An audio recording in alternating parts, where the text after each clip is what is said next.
So, hello guys, and thanks for my wonderful patrons for reminding me. I was like hours late for our hangout tonight. I'm turning into the absent-minded professor. I had things that happened today that just threw me. I had to have the water heater guy come by my apartment, and I got to ask him lots of questions about how to use it because he spoke pretty good English. And so like that was a whole thing. And then I started grant writing this proposal that's due in March. And for some reason, like and not being a night where I usually do a patron hangout, it just fell off my brain. So sorry. I'm really sorry, but I'm glad you're here now. So, and I know Tom got in touch with me. And the thing is, here's the dumb thing is actually, oh, now my everything wants to update. I was on Twitter, but I wasn't on Facebook.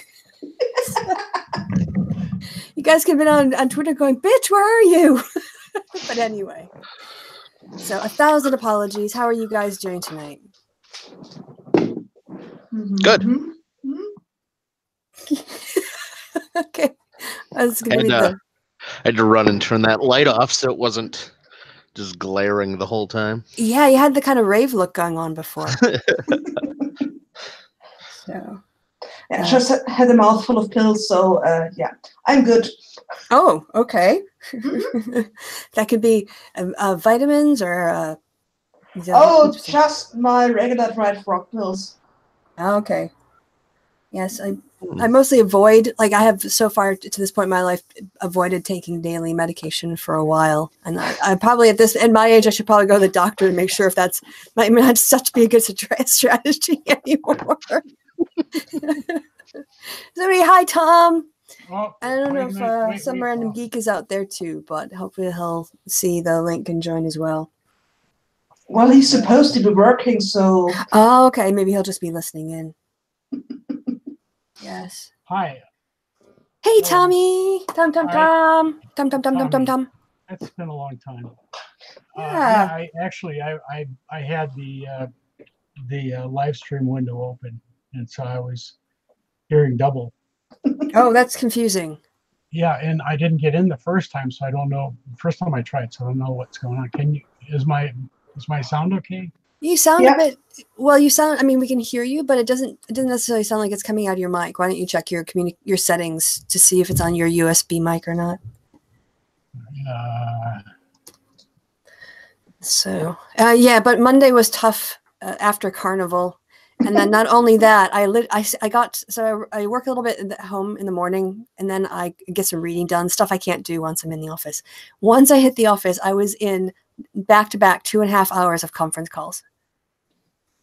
Yeah. So that was, hey, some random geek, you are here. Hello. Thank you for trying. I saw you had sent me a message too, but I was on Twitter, not on Facebook. Anyway. I did send you a message on Twitter too, though. Oh, I didn't see that one. I did check those. I was scrolling up. I must have missed it. Sorry. Anyway. Well, you're here now. Yes. So how are things with people? So you guys got to hear all about my carnival adventures, but what have you guys been up to? I'm at work. Fun times. Yeah.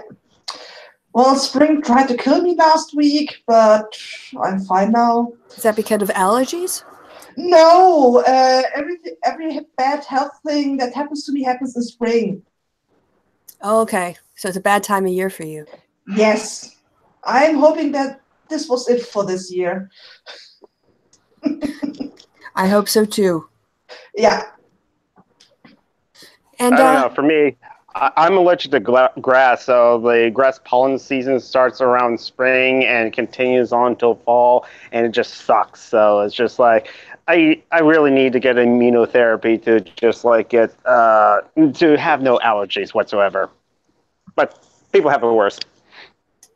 Yeah, it's seasonal. Like actually, it seems like in the winter I always have a runny nose, and then I have the allergies in the spring, and then summer I don't know if like I eat too much hot food or whatever. But it just seems like I have a permanent. Yeah, but there's always something. Mm-hmm. Question. Yeah. Yes? You can hear me? Is this any better? Not really, but I'm just going to go ahead and whack up your volume a bit. Okay, that should solve it. Yeah, I was on my webcam mic, and then I jiggled around some chords, and now I'm on my blue snowball. But I probably can't. I don't think I can adjust the sound anymore. No, I can do it from my side. The other thing is, so I don't know if it always catches. You might want to just, what is it? Hit Control F5, and it'll reset your joining the Hangout, and it might retake on the new settings. I don't. If you can hear me, Yeah, we can hear you. Sorry. Yeah, no, it's fine. Everyone can hear Tom, right? On-air text. Mhm. Like I said, if you want to, you can hit Control button and F5 at the same time, and it'll boot you out and bring you right back. If you don't, we can hear you. Either way, it's not worth stressing over. Control F5. Yeah, there he goes.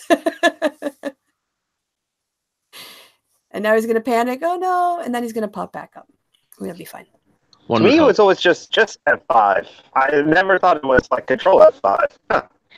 Oh, maybe I don't know. Maybe it is. Well, it worked anyway. F5 is refresh. Control F5 is close. Oh, Oh, that's so much better. Yeah, we have to turn your sound down now. Oh, good. Yeah. I wish I could. I can't really control the volume on this thing. I don't know where. No, the only person who can control the volume in a Hangout is the person who's hosting it.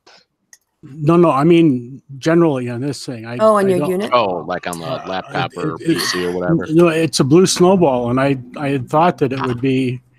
I don't think it really comes with any software. It just plugs in. I know, and that's what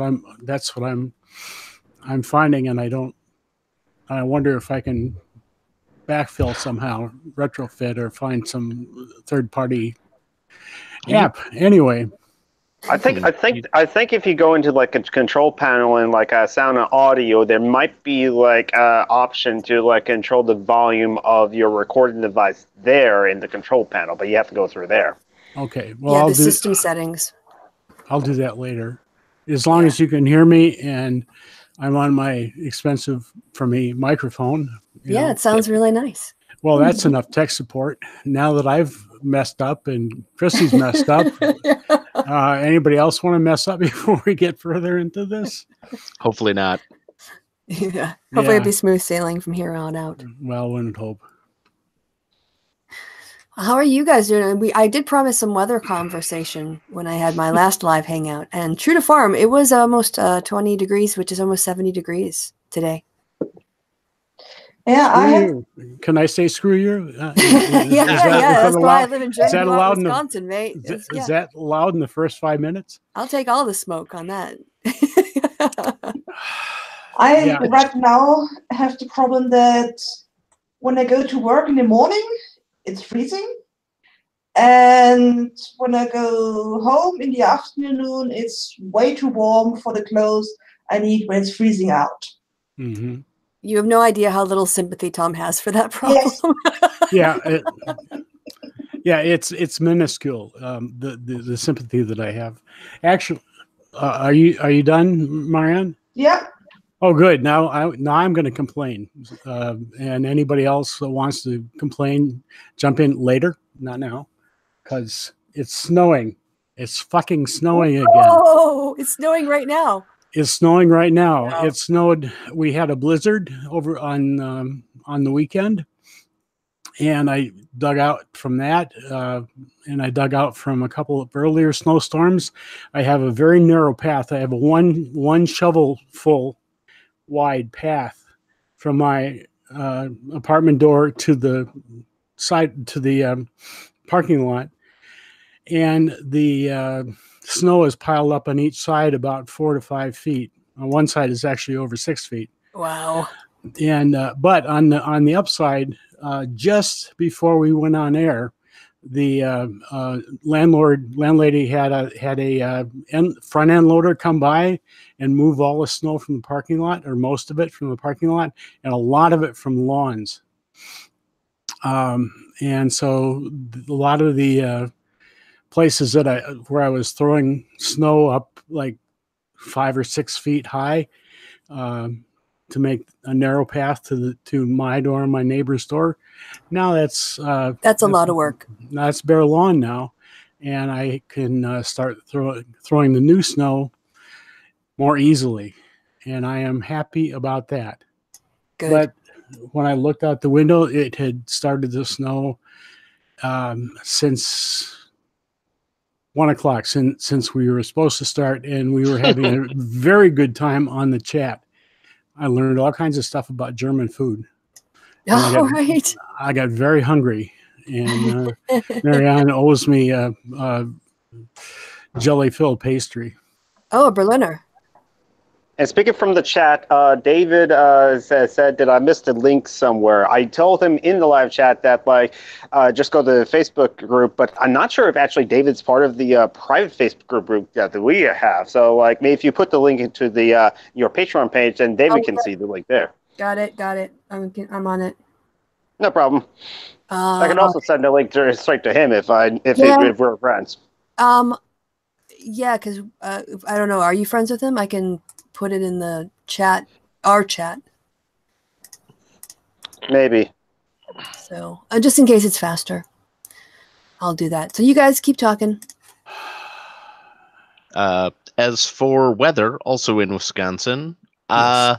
we where I am, it's not snowing now, and for our weekend blizzard, instead of another thick layer of snow, what we had is rain that freezed immediately when it hit the ground, which is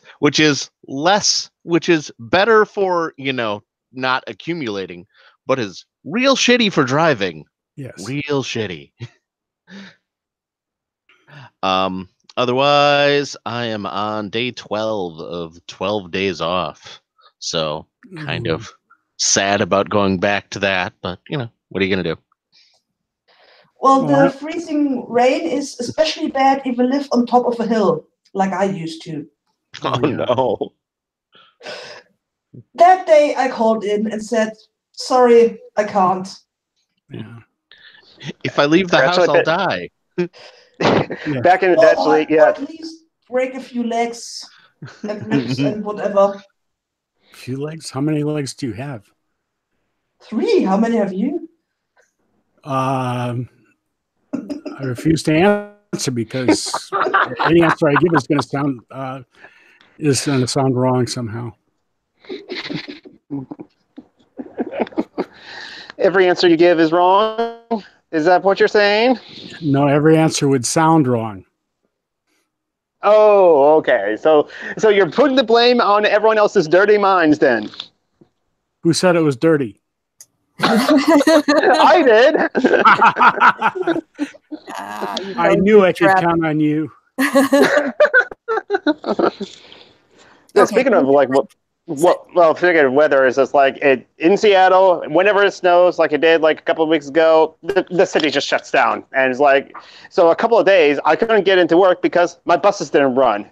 And it's it was funny. I went to the bus stop, and yet the 5 of the buses from my route was parked behind me. They were parked and not moving because of there was a traffic jam, of course. And so I just screw it. I'm not going into work today, and just stayed home. And weather now is actually kind of nice. Bit cold though, but it's kind of nice. So that's my weather report.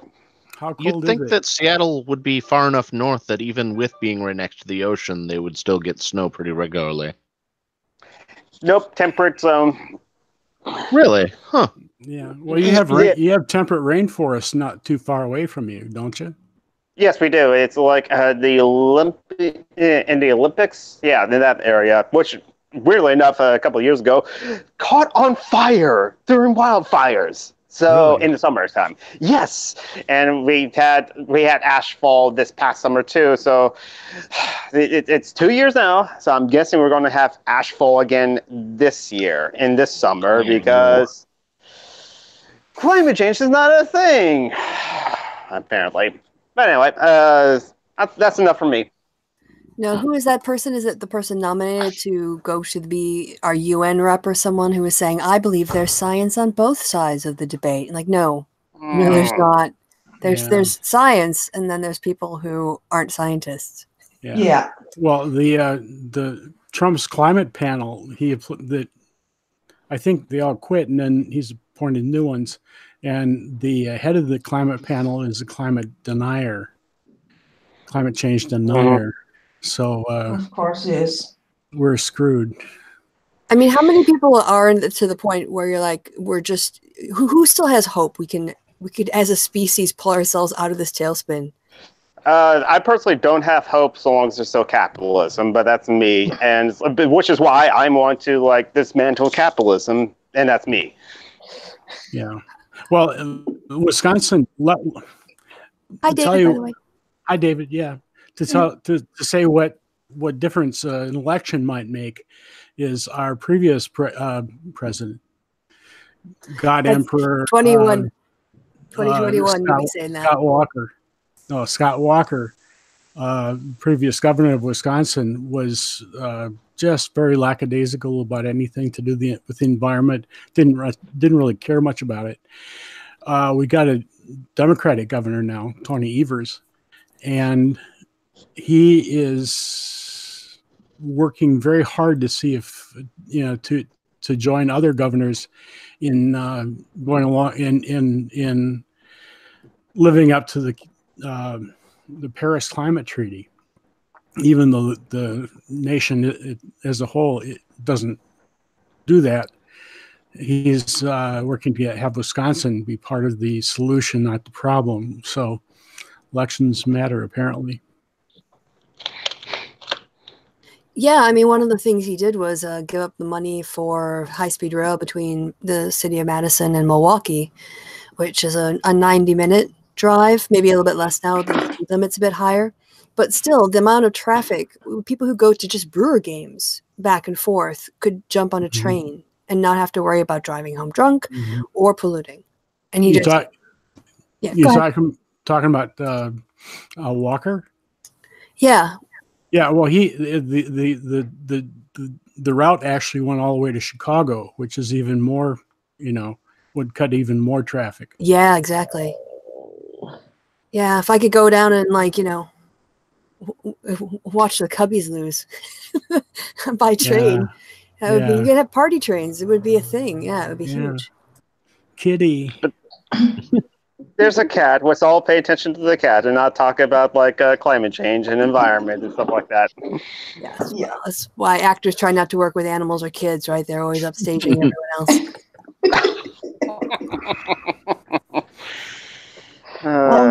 But who wouldn't rather look at a feline face or a canine face? We see primates all the time. Yeah. Yeah. We're just hairless monkeys. Yeah, we have fruit faces. Yeah. Cat faces. Our fruit-based sexuality, yes.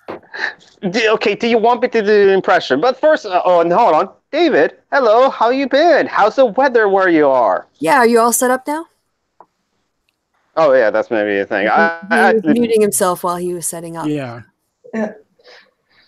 Well, I'm no, quite happy with with the placement of my flat because we moved our office. So and the parking where the office is now is a nightmare.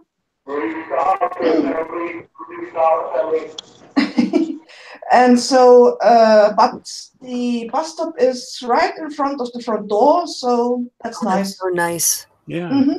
Yeah, where I live, I have a bus stop that's about a 2.5-minute walk. I have a city rail stop that's about a 9-minute walk, and access to 2 U-Bahns that run every 7 minutes, daytime, in a 9-minute walk. I don't drive at all. So you go ahead. Yeah, bus is just down the street. U-Bahn is 3 minutes, and the central station where the commuter trains to the next town over where work start is 1 U-Bahn stop or 15-minute walk. Yeah, so that would be, you could do it on a nice day though. Yeah, I usually take my folding bike that I can take into the train with me without paying, and then cycle from the train stop to my office. Yeah. It's warm enough for me. I can get my rolla out again. That's my little, what do you call them? Like the foot scooters. Normally you see children using them, but there's a lot of urban people who have the grown-up ones because you don't have to pay for a bike fee, and they fold up, and you don't need a bike lock. So, yep. So now I find myself occasionally in the summer when I'll get, somebody else will get on the train with their roller. I'm like checking out to see if they pimped it. Like, is it better than mine? Is it older than mine? You're comparing your scooter to someone else's scooter? Yeah, because mine has a rack to hold my coffee mug. But what it doesn't have is handle brakes, and I'm really jealous of the people who have the handle brakes ones. And I did see one lady who has a basket on the front of hers, like a little small basket, like a bike. You have a hanging basket. I'm really jealous of that. So is Exhibit going to pimp someone's scooter then? Yeah, and the next thing I'm going to get is little fire decals, and I'm going to put it down the edges over the wheels. No, I'm not really. So, is David sorted now? Oh, and then he had a phone call, right? David's just come here to not be on the Hangout at all. Well, he has the opportunity to be here because he donated $1 to the Christian Winter Patreon, and you at home can do that too if you just go to patreon.com/DRK Winters, I believe. Yeah, KM Winters. And up by Christy Winters. we forgive you. It was your birthday. It's Carnival. You were really drunk on Sunday. Yeah, I was pretty drunk. I mean, it was only like 7 or 8 Kolsch. They're not, and it was Radler even, So I knew I was trying to pace myself. I was trying to be good, but after all that dancing and all those chorus lines, it was just. So yeah, Joe, what's new with you? What's going on? Sorry, you're kind of quiet, so I'm going to pick on you. Well, this morning I spent 3 hours reorganizing and cleaning my living area. Essentially, I moved a bunch of the boxes that live down here from my roommate's choir, and I was able to push the sofa and my bed closer to the wall, and freed up a nice walkway over here that I can't really see. That I have a divider wall and a TV and a gaming area back there that I sorted back out.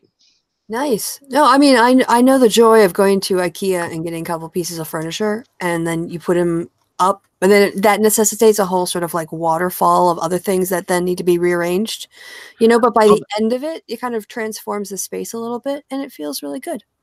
Well, that's the funny thing. The couple of pieces of furniture I had, I ended up getting them 3 or 4 months ago, and I just haven't made the time to do it. And I was like, okay, I'm definitely going to take care of it during this vacation, because between my normal days off and my vacation days, I have 12 days off. There's no excuse for it.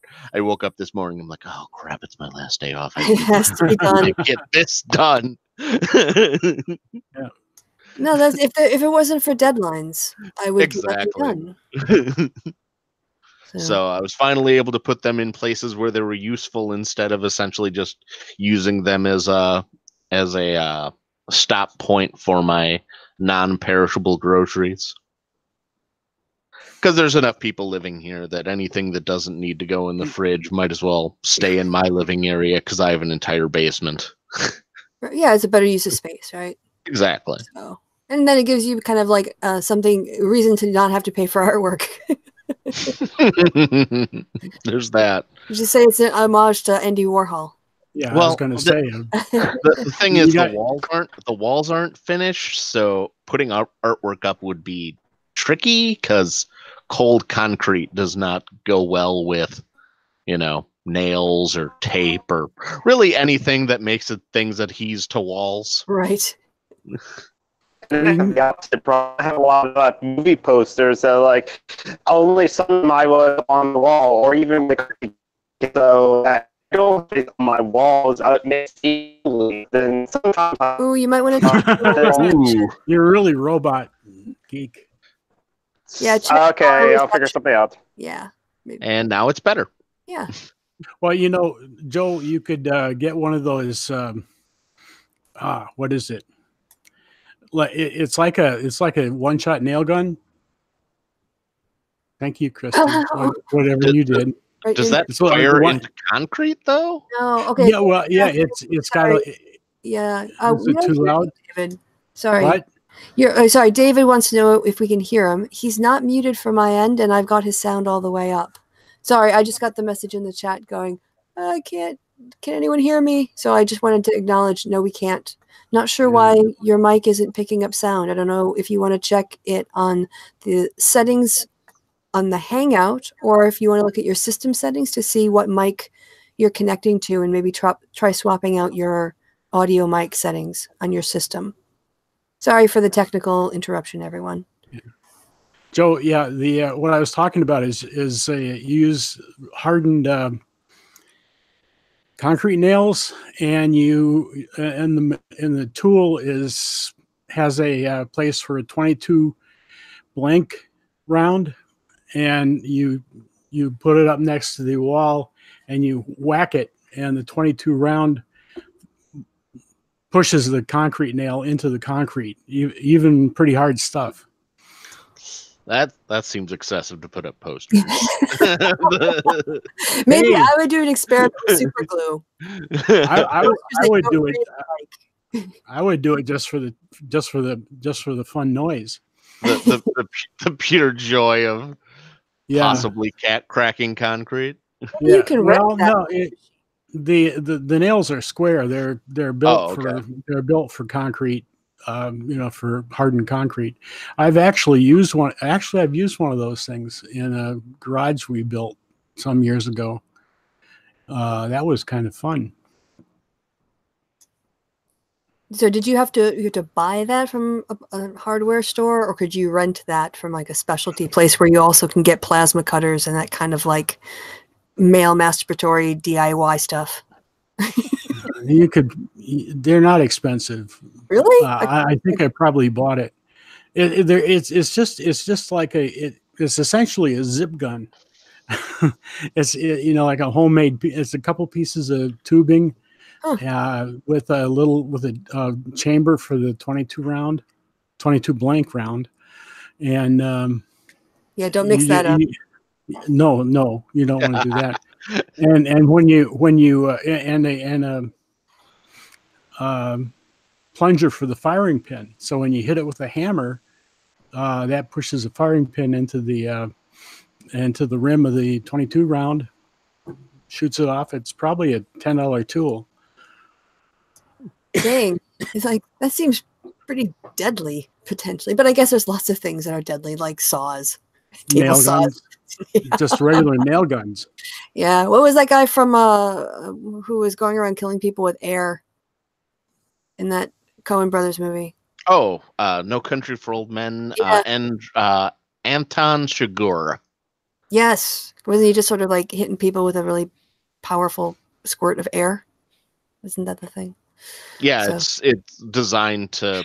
It was designed to kill cattle. Right. Right. Humanely. So I feel bad that David's here, but we can't hear him. So you can put messages in the chat, David, if you want to pipe up with some snarky comments or something. I don't know what. No, I don't know what either. I feel so bad. I'll read out whatever you write. I've got the chat part on. He doesn't know what's up. I don't know what to say. Everybody else's sound is working, so. Oh, we don't know that. Tim is here. We haven't heard from him yet. Oh, yeah. You there? Yay! Your sound is working. Yeah. How's it going? It depends on where you are. Some places it's almost 70 degrees Fahrenheit or 19 Celsius, and in other places it's snowing. Yeah, it was snowing here on Monday, but not today. Snowing here today, but not Monday. So. It was probably moving south, right? We in North America just switch off days of snow. Yeah, And of course, with Joe, of course, rain. It's like the opposite of hot potato. It's cold front. Yep. Yeah. So did you get a lot of snow, or was it just a dusting? There's a lot. I Really? missed work, actually, yeah. Ah, you got snowed in, snow day. Little. Yeah. What did you do on your snow day? I was actually sick too, so not a whole lot. I was kind of ill today, so I took sick day today, so. I was out shopping. That's why I couldn't get.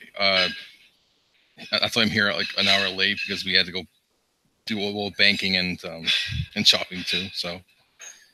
Oh, that's okay. That's okay because I started Hangout anyway.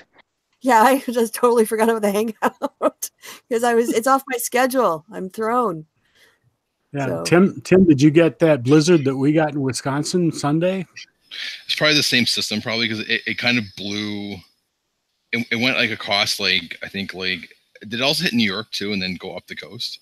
It was that system? Yeah, I think so. Because it only really hit probably 95% of the island I live on, but it also hit part of New Brunswick, where I'm from, but not the part I'm from, but like the easterly edge of it. So it was like mostly like really strong winds and it's just blowing snow, but a lot of blowing snow. It was probably like 4 or 5 inches, I think, at least. Oh yeah. Yeah. Centimeters. What was that, apparently it was super windy up here too. There was less than 10 miles away from me on the highway, Interstate 41. There was, was it 132 car accident on the highway? Oh, I forget if that was north or southbound though. Wow. Yikes. It was really, we had like 50 mile an hour gusts over here. Oof. It was windy. Yeah. Leto. You're muted. So unmute yourself. We still can't hear David. Hi. How are you, sweetie? Happy belated birthday. Thank you. You too. We're birthday sisters. Yes, we are. I didn't when know is that. your birthday? I didn't. Did you have? I'm sorry. Who, me? Yes. Yesterday. Did I say hello and happy birthday to you? I don't think know. So. Yeah, so many people sent me a message. I don't know. Oh yeah, I did. I remember now. You sent me kittens, no? Let's say I thought I had you on my friends list. It's weird that I don't remember your birthday coming up. I'm gonna have. I sent you a gift. No, Little. I think it was Hank that sent you the birthday picture of the kittens on that's Facebook. Right. I don't know. A lot of people sent me kittens. So. Oh, how wonderful! That's the best way to be online. That's they know me well. Yes. But by the way, my birthday is actually on Thursday. Yeah, I said that. I see it on Facebook. Also, today's is Blissful Melancholy's birthday, Katie. So I did wish her a happy birthday too. I also sent her the same birthday song that I sent you, Christy, on Facebook. All right, nice. And I'm going to do a very un-German thing and wish you an early happy birthday, which is technically bad luck geographically where I'm from, but not culturally where I'm from. It's okay to wish people early happy birthday, but not in Germany. I'm trying to do the math in my head and trying to draw the diagrams. And it's just like, wait, what? You want to explain it, Mariana, since it's your culture? Well, culturally, I'm Austrian, so we don't have that superstition either. But the superstition is, if you wish someone an early happy birthday, they won't see that birthday, as in they will drop that before then. It's kind of like the reverse of break a leg. Yes. Oh, yeah. Not have a bad performance. I knew you regret this decision. Yeah, Hank actually posted this Culture Shots, a great channel. Go sub to the Culture Shots. And he posted on Facebook. The reason why you say break a leg as in good luck for performances is that if you broke the leg, did not go on stage and perform, or did not made a good performance, you would not get paid. So that's why they say. What is that? Hold on, I gotta look back at the post to confirm that. It's a saying related to theater. The leg is a specific thing. I think I saw that post too, but I forgot it was long and complicated. By the way, everyone, give David some sort of emocon or message in the chat, because no matter what he does, the mic won't work. So he's around, but we can't hear him. So I just thought it's a firewall that is preventing him from using his microphone, because that was Mariana's problem one time. I'm sure that did happen, and I know I took my firewall down before I did my OBS stream. So maybe check your firewall security settings. Yeah. And then you had to F5 out, right? Me? I had to allow Windows to restart. I had to tell Windows to allow apps to be allowed to use the mic and the camera and stuff. What a pain. Oh yes. Yeah, I had to too, but it brought up a pop-up saying that this site was requesting to use it, and do I approve it? It didn't just well, I'm just not going to let that happen. You got to find that in the service. You got to find that in the settings. Yeah, well, that was my problem. We had a lot of fun last Monday here. Oh, yeah? Last week. About 700, 800 meters from where I live, they found a 250 kilogram bomb from World War II. Yeah. Who dropped it? I don't know.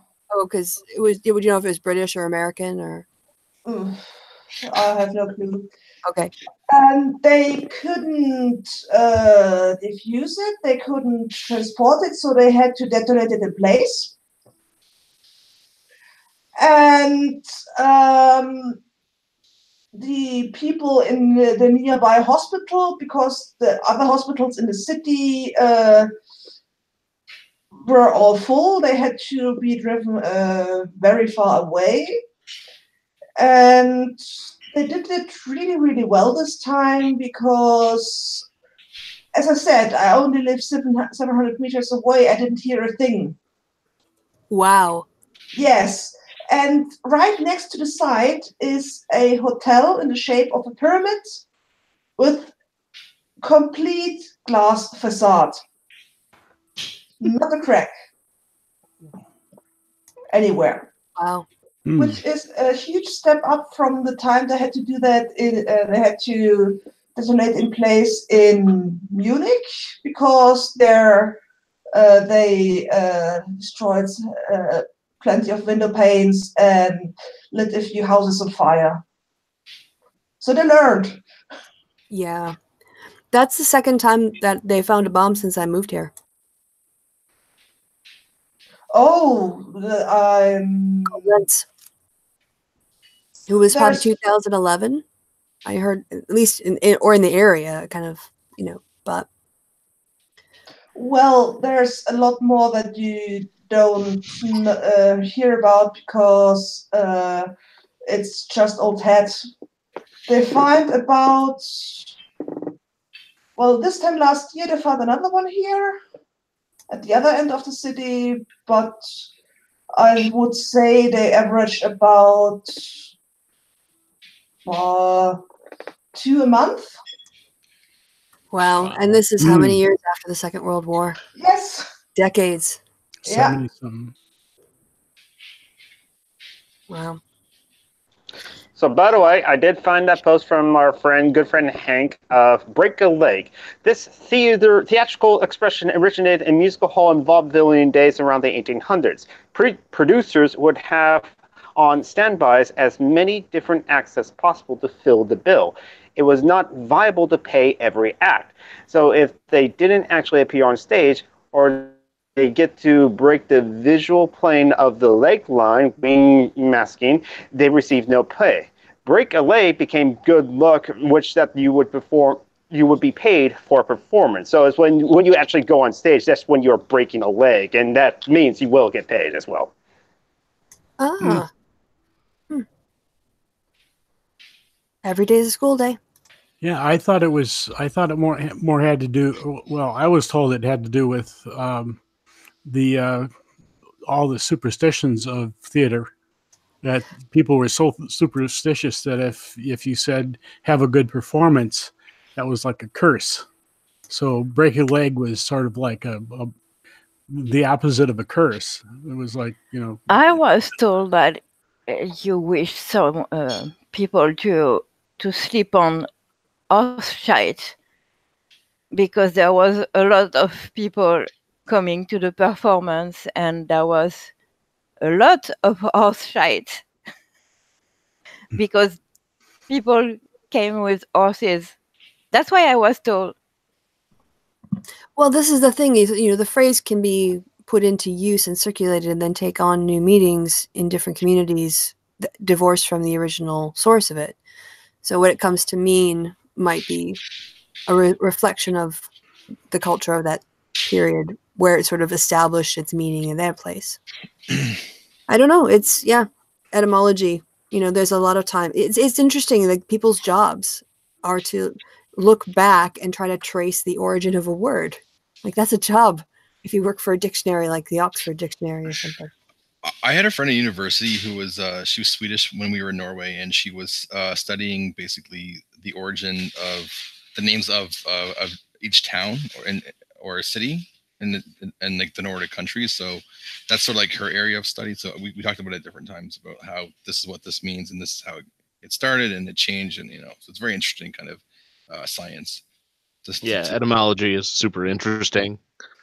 I saw a thing about it was like 4 or 5 different possibilities for how the middle finger became associated with the phrase "fuck you." Yeah.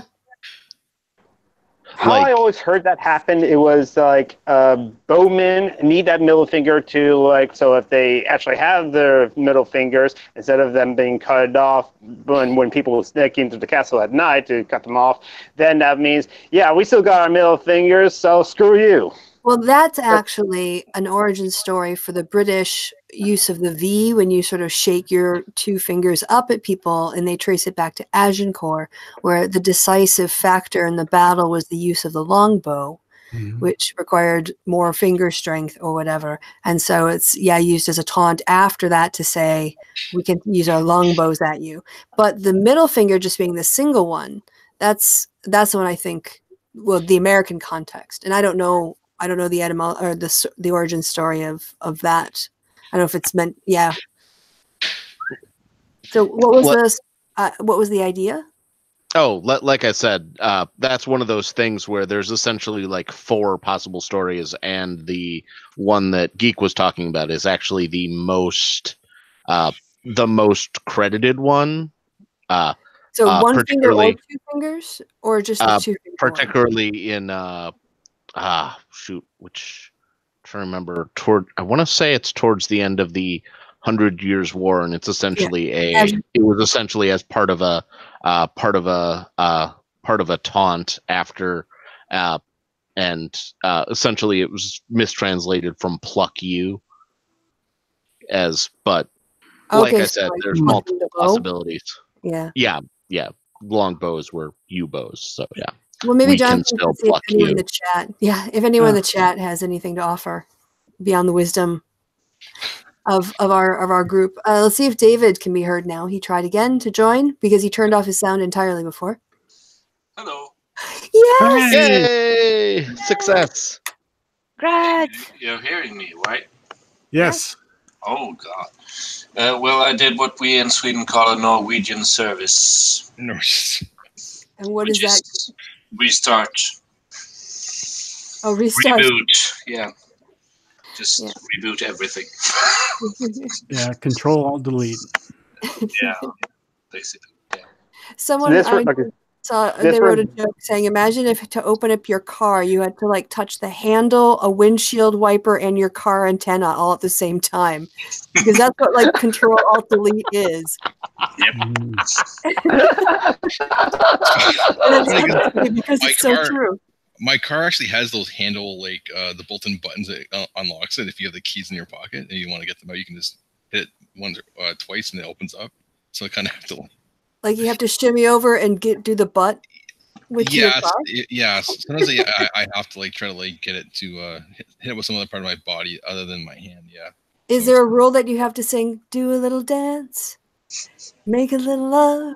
That'd be easier down probably. tonight And to do- an audio signal you can give to it instead of just a manual button. Oh, I had this idea, sorry, in my head, maybe I misunderstood. It was like a proximity sensor. And so when you got close enough to it with the car keys, it would register the proximity and open it for you. So if you were carrying something, you just kind of shove your butt at the car door and it would unlock. But you had to do it twice. No, That's what that was I was picturing what in it my has head. is that that'd be nice, but no, what it has is like actually it does have like a proximity sensor, but and it like lights up when you get near it, like because this is a Korean car, a Kia, so it folds the mirrors in because they have that. It's like a cultural thing that they developed to save space, and it'll unfold the mirrors, but you actually have to hit the physical button on the handle of the car, or you have to like reach and get your remote out and hit unlock on it. Those are the two ways of opening it. So you can theoretically hit it with your butt or something to get it unlocked with the button on the handle, theoretically. So I've tried. Yeah. There's a train on the background of. Yeah, someone's living near a railroad. Must be Tim. Must be Tim. Look at his icon there. Yeah, that's what I was thinking. As Tim was talking, I was worried about those poor little people in his profile picture. Yeah. Yeah, No, on my island, there's no railway anymore. They closed it a long time. Yeah, that was me. I wasn't sure if how much you'd be able to hear with this mic with the sound patterns it's supposed to have, but apparently you can. It's a good mic. That picture actually is a funny story of how I came across it. I wrote an article for a website where I teach on, and they said that you just need any kind of like random, just a picture for the article, and I just found that on like open source and so that looks nice. So I just use it, and they're like, yeah, it's nice. So I just kept it for this the whole time since ever. Yeah. This I wrote that about like 5 years ago, probably now. That article. Yeah. So can I? Okay. Or is it okay if this takes a bit of a dark turn? Because I have a side sort of. Occasionally, I'll dip into podcasts about true crime, and there was one recently about a serial killer who rode the rails. And I wanted to, if you don't mind us taking this little diversion, the podcast that I listen to is called Most Notorious. I will shout it out. It's really good. The guy who does it, I can't remember his name because it's not important to me, so I actually forget. But he lives in Minnesota because he also has a second podcast about true crime in Minnesota that's just focused on all the like really bad things that have happened in Minnesota in the past. But one of the things that I've noticed is listening to it, they've done stuff in different time periods.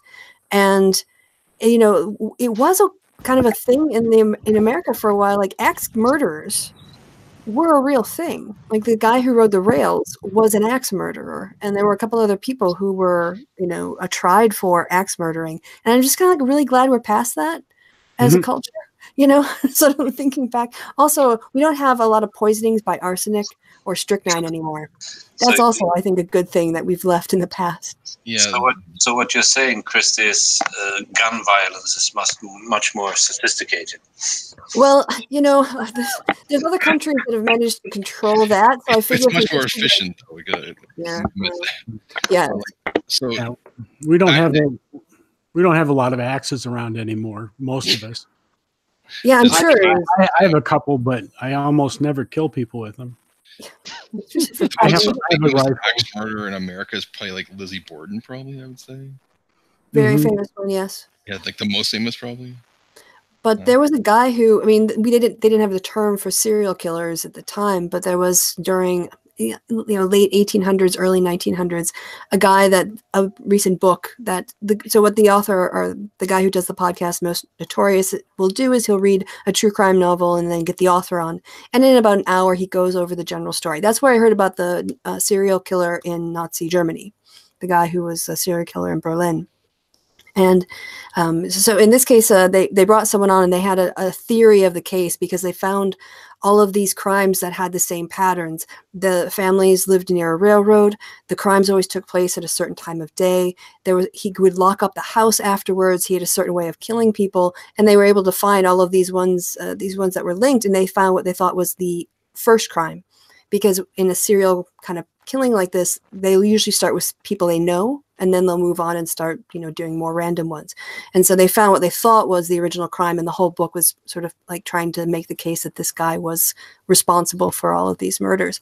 And I just kind of, I guess, hearing the rail car in the background, it really just reminded me of that podcast.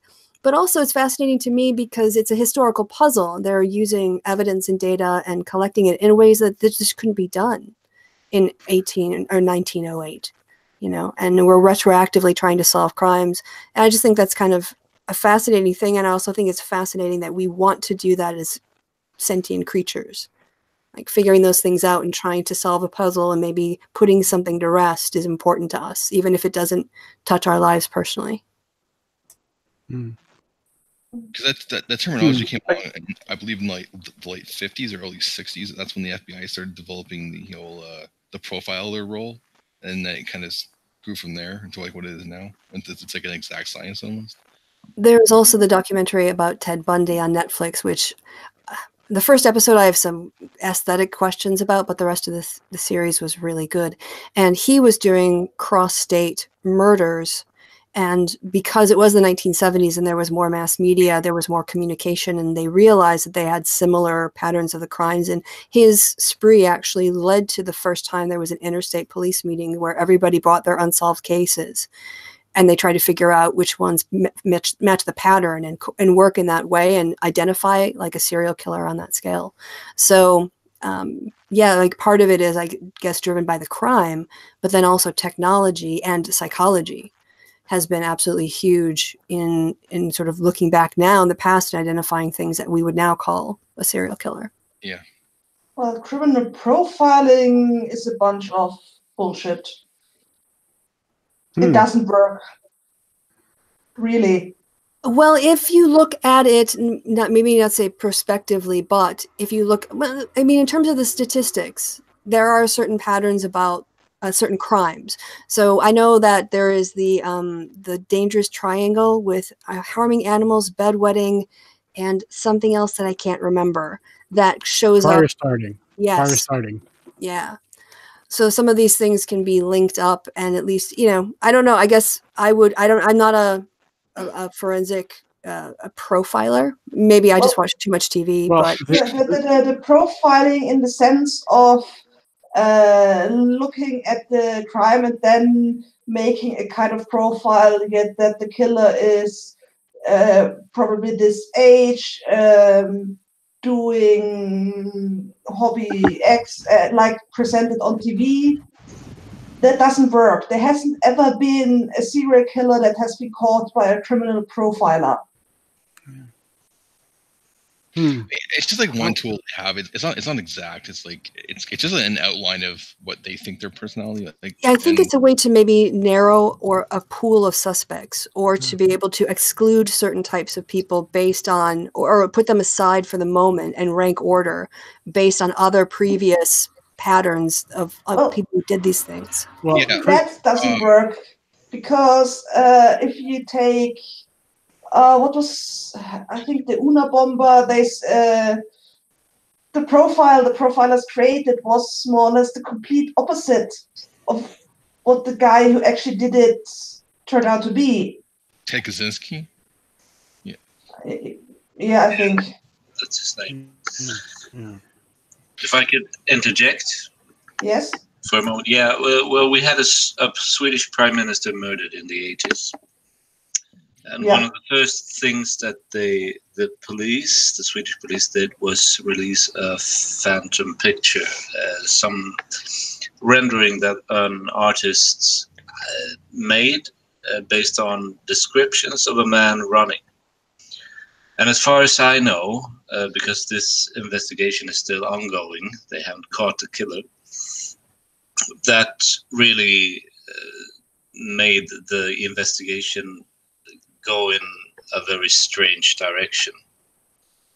Possibly harmed it, but I don't know. It's that investigation in itself shouldn't probably be made into a sort of case for or against profiling killers, because it's gone in so many directions by now. It's a farce. I can give a recent example of where the profile actually didn't pretty much match the guy that they caught. So there was the Golden State Killer, or also known as the original Night Stalker, who they were chasing for about 40 years and caught him like last summer. And he was, they said he's probably a former cop or in the army, or he would be in his early 70s or late 60s and be a white male. And when they caught him, he used to be a cop, and he was basically, there two things too. So it can work, and there have been some cases where it's been completely off. Like, so she's right in the sense, but I think like it does work sometimes and it doesn't work always. So you have to be careful. I don't think you can put it into a court. I think it wouldn't be admissible because it's like a polygraph. It's not 100% accurate, so it can't be used against someone in a court of law. So. Well, the polygraph has been. Is it even allowed? No, it's not allowed.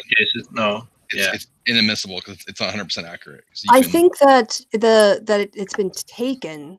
I think someone can say, "Oh, I took a polygraph," and even though the results aren't entered, I think they can say they did it as demonstrating that they were trying to work in good faith. Or can you not even mention it? I guess I thought you could at least say, but maybe you can't. It can't be used as evidence against someone in a case. I don't think it's just against I guess the person's like civil rights or whatever. Yeah. I think it's just not scientific enough. It's not reliable enough to be able to, because people can manipulate it by. The reason why DNA is allowed in the courts because it's like 99.9% accurate. So there's almost no margin for error. Yeah. DNA, so I think that when it comes to profiling, I'm thinking about the Ted Bundy case in the documentary I watched, and there's absolutely no way that profiling, I don't think, would have helped identify him before he had a crime. He had committed another crime. I think when he was out before he was arrested, and then the guy should not drive cars. Every time he got caught, he was caught driving a car. He should have stayed on foot. But welcome to Chris's hour of advice for serial killers. Yeah, exactly. Yeah. Like maybe he should have just I think what helped when they caught him. Well, of course he had his murder kit in his car with him. So then they had him. They didn't really need the profile after that. But if the kind of person they catch matches the profile, maybe it gives again the confidence to kind of take things forward, and maybe it shouldn't affect it. But I have to think that if we see these patterns looking backwards, and this is the thing, that when we analyze people's behavior, we can group them and we can see how they escalate, and how or we see times when they don't. Like the Berlin serial killer actually had two motives of killing, which the cops didn't connect for a really long time because they didn't think to, because it's so unusual. But I have to think there's some kind of value in knowing that what's gone on in the past. It has to be more than just sort of curiosity that these things exist. There's got to be a way to build on that to help us inform the criminal mindset so that we know it when we come across it. I would think so, because humans are sort of patterned behavior people or things, and to the extent that a person is a killer, I would assume that there would be some kind of dysfunction at some point that where they might actually fixate on one kind of target and one kind of way of doing things, and you find out that it's successful, do it again. Most of them do, but not always. Sometimes they'll change the pattern sometimes, but that happens. Like the the Zodiac did that. He attacked couples, and then he decided to change the pattern and attack a cab driver. So that can happen. You mean Ted Cruz? I don't know about the Zodiac killer. He wasn't caught, right? No, but I mean, he had a pattern, right? Like he attacked like couples on lovers' lanes. His first like 3 or 4 attacks, and then he all of a sudden just decided to kill a cab driver out of nowhere to change the pattern. But it's kind of the Jack the Ripper syndrome. I think that this could very well be several different killers just following an established pattern, so to speak. That is the thing about like humans. It's like we're kind of pattern recognition kind of like creatures. It's kind of, I think it's part of our evolution biology, or how we survive because we recognize patterns. But sometimes that can be a crutch, as we see patterns when there aren't any patterns, or even when we're trying to be random, we fall into a pattern. So it can go either way. And also, just a side note to the profiling thing, I think it's like we can all. It's a tool that can be used, but we have to be careful about how we apply it, because, especially when we're not checking our own biases. For example, the Oklahoma City bombing, there was very little information about that, but the people swear that it was a Muslim terrorist attack. And then when they find out it's like a white guy is like, oh, wait, oh, okay. Even back then, people were Islamophobic, because that was like 1995. Yeah. Well, on that, I think, I'm personally also, like Mariana, maybe not impressed with the Sherlock Holmes sort of like, oh, I can tell that you like milk with your tea because there's a drop of it on your tie kind of thing, sort of the empirical deduction. But maybe the insight that profiling can provide is, crimes like that are done for a psychological reason. And if you can find usually those actions are expressing something, and if you can link that to your suspect and saying this is an explanation of why this person might do this because of this thing that happened to them in the past, it again might be a way to sort of understand whether or not you've got the right person with the right situation or characteristics. Yeah, if you've actually caught the person, you touched on it before actually, because Ted Bundy was caught not in the act, but because he was speeding. Right? Yeah. Well, once it was driving without his lights on, and another time he pulled doing so something. They caught him for a completely different reason, and I think Mariana's right with the profiling stuff, that because humans generally, we like to see patterns in everything. That's why the conspiracy theories work, because we can't fathom a world where no one's in charge. So we tend to see stuff like, big things in general as something that's been planned, even though it hasn't. Speak for yourself. I can imagine a world without leaders, but that's because I'm an anarchist, but that's a side note and it's totally something else. That's exactly what I'm saying. It's not planned. Well, to all, maybe friends the unmarketable philosophies out there like anarcho-capitalism and all that, but I don't know. I just think profiling, it does have like a track record of success, that they've used it, to catch people, like one of their tools. So.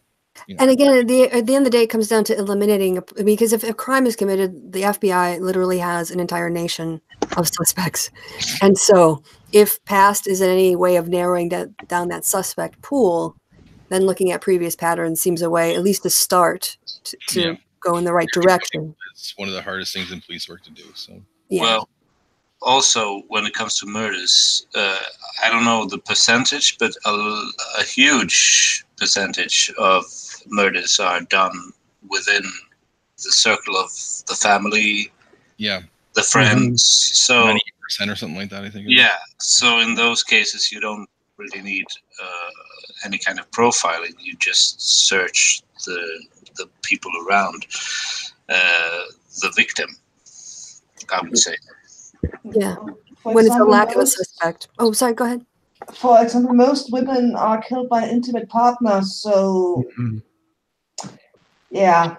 Yeah, it's very rare. It's only where you have a no suspect situation, and also probably a pretty either a federal case or a very high profile one before you would even bring that in. It's not like police departments have profilers sitting around. They have detectives. So. Yeah, but even if I mean, you're right, Marianne. Most women are, but I would say most men are as well. Even though it might not be in the immediate family, it's in the circle of friends or acquaintances, or possibly in the case of, for example, gang violence, it's in the circles that they move in. What I mean by intimate partner is a partner they live with or and have sex with, that kind. Yeah. But usually people are killed by people they know. Yeah. But most women are killed by people they live in a partnership with. Yeah. You're absolutely right. The random killing is a very very rare thing. I would say I'm not an expert. Like profiling is really only was developed to catch that kind of that very rare kind of killer who's multiple over time, like a serial killer. It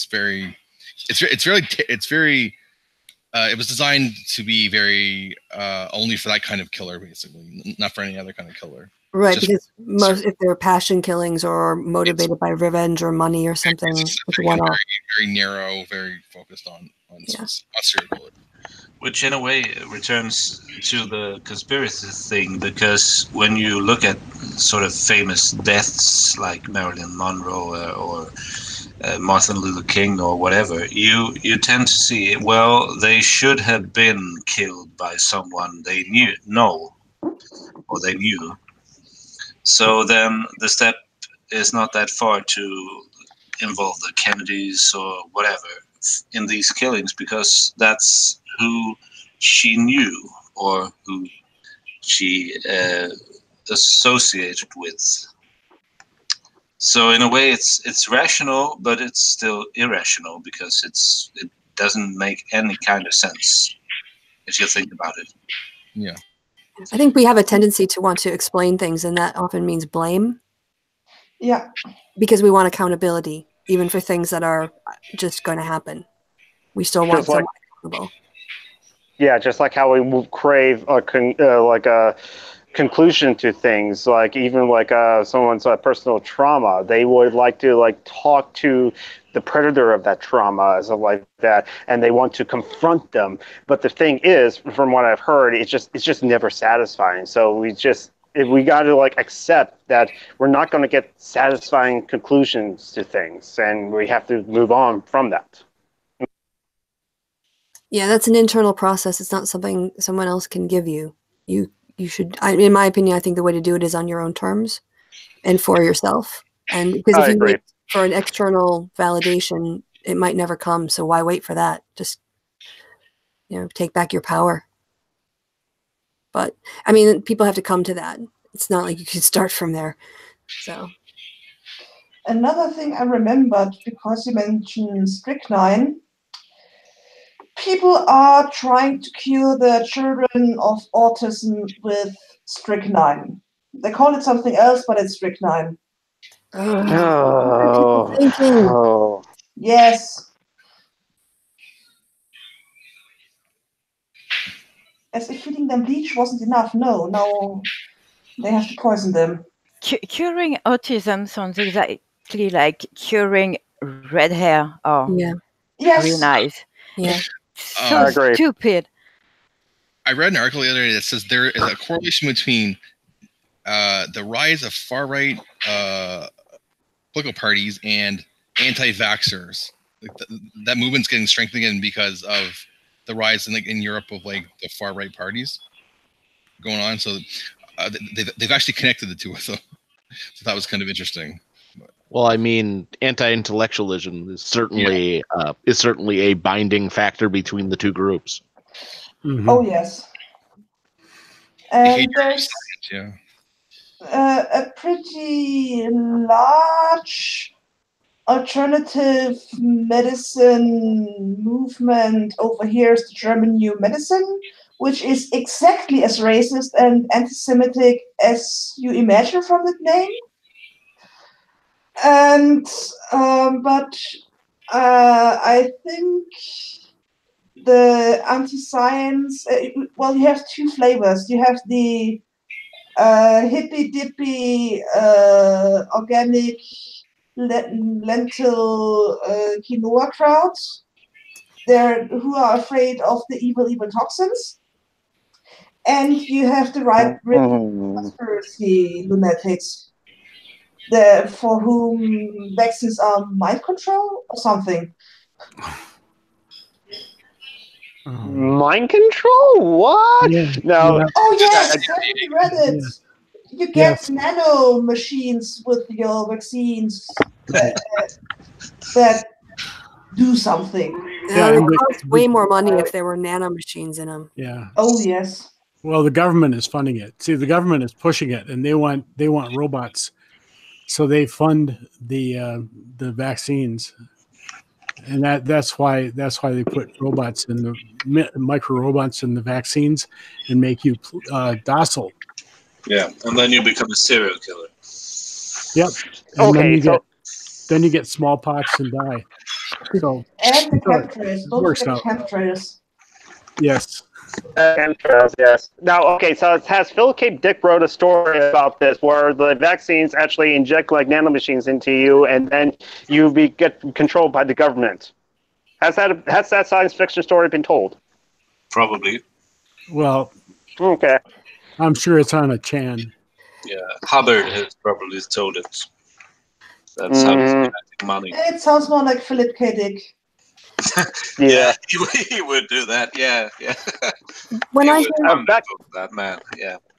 Back to a little bit too about like I do have a family member. I love this family member. Don't get me wrong, and they're a bit of a leftist like me, but they're anti-GMOs, and it's like, if they want them to be labeled, that's fine. So long as they don't like advocate for them to be completely removed from the market or from like food stores, because like no, GMOs can do good. The GMOs can help prevent diseases around the world. But like to be so anti-GMOs, want to remove them from like all foods possible around the world, I don't agree with that. Label them, sure, I don't mind, but remove them completely, no. I have a weird mixed feeling on that because, what do you call it? There's essentially very few GMO companies, so I have a sort of anti-monopoly, anti-capitalism sort of problem with GMOs. But yeah, there's that. The issue with GMOs is Monsanto, not the science. Yeah, because as Leto said, the issue is Monsanto, not the science. Because GMOs are safe; they're tested for 10 years. And I know plenty of people, everyone who has to take insulin or synthetic thyroid hormones is dependent on GMOs because we produce that stuff with modified bacteria. So I'm alive thanks to GMOs. Yeah. If you eat domesticated food, you eat GMOs. Oh, yes. Yeah, but who cares about the cripples? Well, no one. Huh? That's a problem. I do. Leto. I think so. I think I do. Maybe I don't. I'm not talking about the good people here. I'm talking about society at large. I see. I was feeling attacked for no reason. I'm glad to hear it. I care about anybody who's like being oppressed or hated on. So I care for the impoverished, which does include many of the disabled, and I care for all the downtrodden and this in global system of neoliberal capitalism. So so I care for everyone. Jonathan, you completely missed Tim's sarcasm with that was. I'm sure I did. Amazing. I wanted to go with Tim's sarcasm and say, yeah, those fucking disabled people are stealing our parking spots. I'm sorry. And you ruined it. You ruined it, Jonathan. Yeah, Jonathan, I'm disappointed in you. Yeah. I'm with Team Sarcasm all the way. I mean, A few years ago, when I was still in the old office, there was a huge assembly of all employees. They have to do those twice a year. And there were people sent in questions beforehand to ask of the people of the C-suite, basically.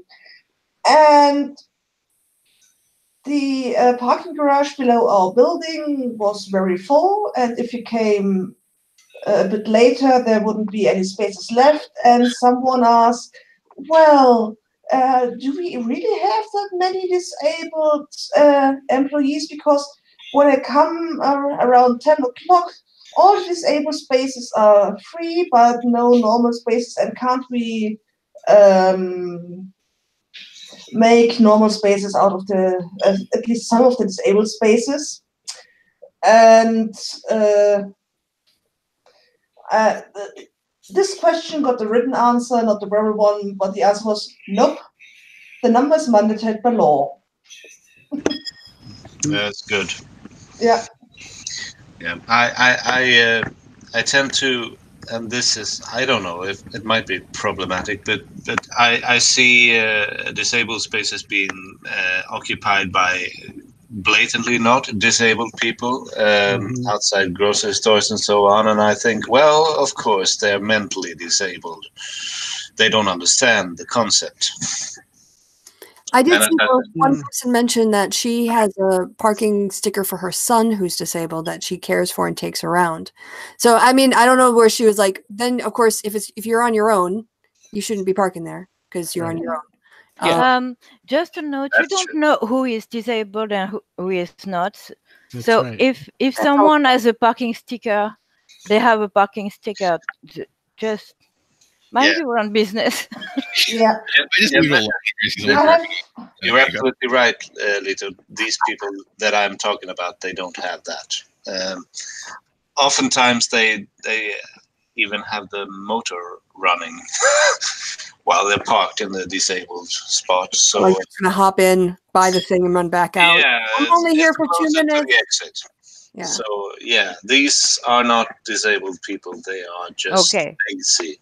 Yeah, I think sometimes that's good intention gone wrong. You know, I think some people have really good intentions because they think they're being protective and helpful when they're really just, like you said, putting their nose in. You know, so I think it's one of those instances where, yeah, I mean, people take an interest in that, I think, because they think they're doing the right thing. I say that because the days I don't need my cane, I still have a hard time staying up for a long time, and people always eyeside me when I cut the line at the post office.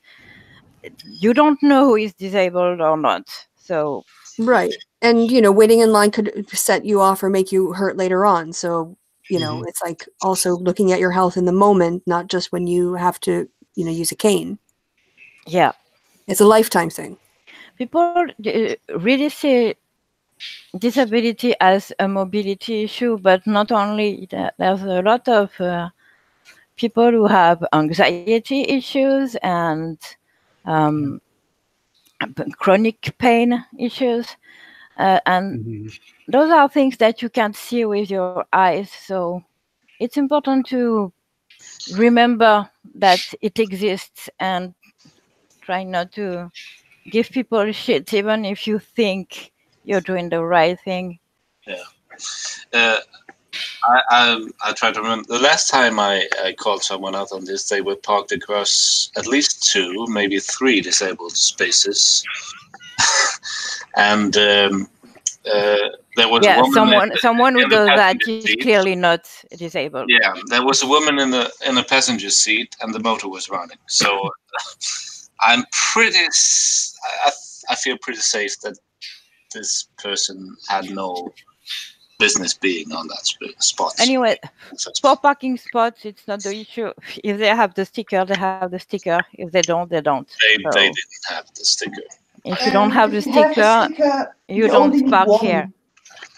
Yeah, I have a weird corollary to that as a person who worked transport for a place that had wheelchairs. You would be amazed how often the van accessible, the lift accessible spots are the first ones to be gobbled up, and it was so infuriating when even when you see them with the placard or the sticker, and it's like all of the ones with the place for the lift are eaten up, but there's all of the ones that don't have that don't have people. I'm like, oh, come on. I don't know. Just So is that so? There's a specialized vehicle, and the spot oh yeah, for yeah. those specialized Yeah. vehicles. Sorry, I just had make to, sure I understand. I moved around people with wheelchairs, and we had lift vans that what do you call it? You know, with the hydraulic lift, or just a van with a little flap thing on the side. But it always needed that space on the side so you could actually get wheelchairs out. And a lot of times the spaces that are set up for that were essentially used by people with slight mobility issues and stuff like that, as opposed to using the spaces that didn't have that first. Right. So there's like some wokeness needed too, and some people like need to think about other people's needs. You know, yeah. So you're, Yep. Disabled people are assholes too. yeah. Breaking. You heard it first on Christie's Hangout. Well, I was just assholes restating as the far as I assumption can that- see. Yeah. I've quoted Bill Hicks before. Humans are virus with shoes. I think that goes for disabled people too. So equal opportunity assholes. I wonder if that Bill Hicks line was like the seed for the Matrix years later. Some little dialogue in there. So one thing I'm wondering about the people who leave the car running when they go into the shops. Because I don't know about you, but I would be tempted to just park the car somewhere else. Maybe 5 spots over. Well, a lot of times people will lock the car and have a separate key. yeah, with their distance, their little beeper things. Oh. Or a separate key. I have 2 keys to my car. Well, I only have 1, so. Especially in Wisconsin, if you're going to be, you know, because it can get really cold. So turn your engine off and turn it back on, and it's going to be blowing cold air at you again. If you're only going to go in the shop for 2 minutes, just run in, run out, get back in the car. Mm-hmm. Or if it's, that's about it, really. Cars, so you guys don't know how cold it is. I mean, when you put your hands on the steering wheel, when it's like minus 20 Fahrenheit, and you're not wearing gloves, it actually hurts to hold on to the steering wheel. Unless you have like a warmer, like a modern car. I'm thinking about my like 1990-ish Civic. That thing was plastic. Why do people live there? I don't fucking know. Yeah, that's what I was going to say. Nobody forced you to live in that fucking awful place. I left. Why? I was born here. Further north, but it's so nice in late spring to early fall. Yes. Yeah, but to be like birds, migrate. That would be nice. A lot of people it would be nice to be able to migrate. This is why I live in the south of Sweden, not in the north of Sweden. We have similar temperatures for like 5 or 6 months a year. And it's dark. I live in the south of France, and it gets too cold some winters here. So, like you all are weird. Seriously. I forget the population. Or I mean, I forget the. I'm looking at you, Canadian man. Most of us live as far south as we can get in our country. I think 85% of the population lives within 250 kilometers of the border of the United States. So yeah, you guys don't have Florida or Arizona. No, and we're all above Wisconsin, with the exception of the people in southern Ontario, which is actually where most of the people live. There's about 10 million people in that area of like in Toronto and like Hamilton and Windsor. Like basically the part that's it snakes down towards where Michigan is. That part of Ontario, it's the most heavily populated part of the country. Yeah, it's like a divot by the Great Lakes. Yeah, it's the By the only Eastern Great Lakes. part that's south of Wisconsin. Probably is that part of Canada. Yeah, So, I'd say that's about right. Just where isn't it Sault Ste. Marie, or what is that border town where guys go for their bachelor parties? it might be Sault Ste. Marie. Yeah, that's like in That's the border. UP. That's the UP. Oh no, I'm thinking of the Michigan one. North. That's the I UP. have a friend who lives in Saskatchewan, so I think you mean Windsor. Maybe. It's right across Right. the water from Detroit. That's yeah, right. Windsor. Yeah, that's the one. It's the same name as the Royal House of Britain. Mhm. Yeah, you guys still love the Queen. No. They're called the Saxe Gott. Some German name. They were, but they changed one because we have a German sounding name. We shouldn't do that. It's unpatriotic. So it's Windsor. It's been Windsor since then. have you That seen almost sounds like Philosophy Tube's overcorrecting. video about the Queen, about fucking the Queen? Okay, Olive Thorne from Philosophy Tube did a video That about video how. is amazing. Yes, the video's amazing. Everyone should go watch it. I love it. I never thought that Olive Thorne would compare how the British still have a queen somehow and compare that to the anime thing of waifus. And yet he was planning to just tell it as a joke, but yet when he researched waifus, he was like, no, wait, this is actually very applicable to why the British still have a queen. It's because they want to fuck the queen. And and so it's like, and Olive Thorne's an anime fan too, so it's like, I love that video for that. Because if you would, even though she's over 90 years old, though, if you went back, let's say you're a man in his late 60s or 50s or whatever, right? When she would have been a lot attractive to you back then because she was a young woman when she became the queen. And she's the majority of her life as the queen, so I can see how people would have that kind of. Nobody was talking about the symbol, but the video itself is really funny because of that. Because every time he talks about the royal family and all, it's because they want to fuck the queen, and it's really funny. It's ironic because if you look at polling, a lot of, I think it's like 20% or fewer of British people couldn't give. They only care about the monarchy, so 8% couldn't give a shit, and so foreigners care more about the royal family than British people do. It's kind of true. Canadians, as you know, the Canadians, you have the same queen. We probably care more about her than the British people do. Probably higher than 20%, but interesting, isn't it? We have a king, and he's an idiot. So that's his heir is his daughter, right? I think, isn't that true? Yeah. Really? Are you still a monarchy? Yeah. We've been a monarchy for 1,000 years. Why? How many of them are still left in Europe?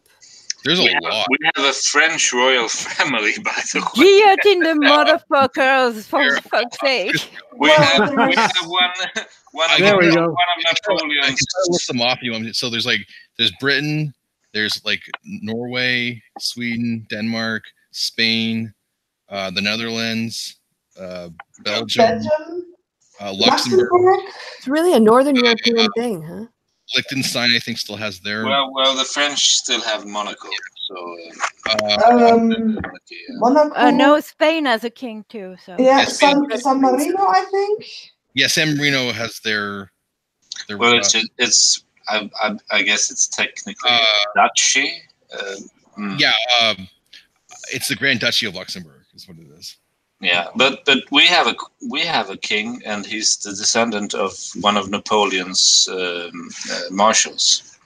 So thank you, France. Yeah, guillotine the motherfucker. We are providing the materials. I'm so happy. I'm so happy. We got guillotines. King, technically, I don't know if anybody knows that, but he's a king actually. He's the king of Vatican City. I think that's his title as the ruler of that. Oh, the Pope. Yeah, right. He's the king of Vatican City. So he's a religious monarch in a real monarchy. He's a theocrat. Well, so who doesn't? Ireland, France, France, Germany, Austria, Germany, Italy. Hungary. Greece. What about Portugal? No, Portugal is a republic. Yeah, Republic. but they don't have a family hanging about in the background or anything. Okay, No. I didn't.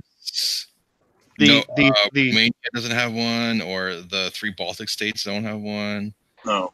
Well, all of the Eastern Bloc doesn't Right. have. Yeah. All of everything. Yeah. Yeah, the Russians. There's no royalties out there. They are guillotining them, motherfuckers. Something happened there that made it so royal families didn't really make it. Yeah. I Google like how many kingdoms are still like left in the world, and you can find a list on Wikipedia. Like there's like there's a lot of European ones still. There's like Monaco, there's Saudi Arabia, the different Arab states, yeah. Bahrain, Jordan. Monaco are actually princes. Yeah, I'd seen monarchs, right? Yeah. There's in Malaysia, they still have it's like a weird when they elect them. Thailand. Yeah. Japan. Yeah, the emperor. He's the last emperor in the world. Is the Japanese emperor. Well, really, I mean, I make fun of the Swedish king because he's a joke, and the discussion about republics and so on is really not that interesting in Sweden, because the Swedish royal family has no direct political power. And that's the case for most of the monarchies that's been listed. Yeah, some of them are still like this. Saudi Arabian monarchy basically just still runs the entire country, right? And the issue with constitutional monarchies is not the power they have; it's the money they cost to the common people.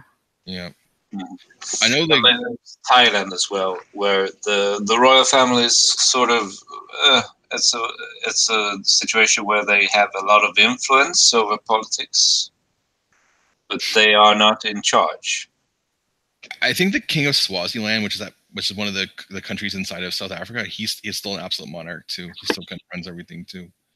And I remember, like, I think Nepal used to have a monarchy, but it was gotten rid of recently, like the last like 10 or 15 years. And he was kind of like, they had a lot of influence over the politics in that country as well. So. Well, the interesting thing that when you talk about monarchy is the religious leaders that are basically monarchs, but I mean the Pope. Yeah, like the Grand Ayatollah of Iran. Everything. Yeah. The leader. Yeah. Hey, the Queen of England is technically a third religious leader, so. Yeah, as well. And the King of Sweden as well, because he's the head of the Swedish Church. In true Protestant fashion. Yeah, and but the Pope is basically a Roman emperor. Has been since the Catholic Church was recognized. It was one of the Roman emperor's titles. Yeah, and they've worn that title ever since then. Yeah. He's the interesting thing about the title, the Pontifex Maximus, is that it means the bridge builder, the great bridge builder. It was a title. What a joke! But it's an ancient pagan title, because he was the bridge builder to the gods. He built bridges to the gods. He was in contact with the gods. And since Caesar got the title in some years before, I think 63 BC, every Roman emperor held the title after that until the empire collapsed. And then the Pope of Rome took it over. Yeah. Well, also the holidays. And some of the other things too. Yeah. So the Pope is a Roman Empire, Roman Empire. Yeah. And the Pope basically ruled from about the end of the Roman Empire till the formation of the Kingdom of Italy. Some call it Papal States, was basically his own little empire in the middle of Italy, and they, So it was very much an emperor, not he was a prince in the sense of the medieval times, which is, and then physical empire, physical like yeah, and then when Italy was created, they didn't want the papal states anymore, and until Mussolini got in charge, they didn't recognize each other, which is also one of those things that tend to be forgotten by history. But it was the fascists of Italy that recognized Yep. people say the Catholic fascism Church. The are Vatican it's City racist. was founded Vatican under State. Mussolini, so It wouldn't have, well, it might have come into creation without them, but it was the fascists who actually acknowledged that the Vatican State was a thing. And that link is also being borne out again because Trump's biggest base of support is evangelicals. So religion and totalitarianism or authoritarianism going hand in hand again. Yeah. have you seen the thing on Facebook that says what's the difference between an atheist and an evangelicals? At least the atheists are honest about not following Jesus. I did see that one. Yes. I like it.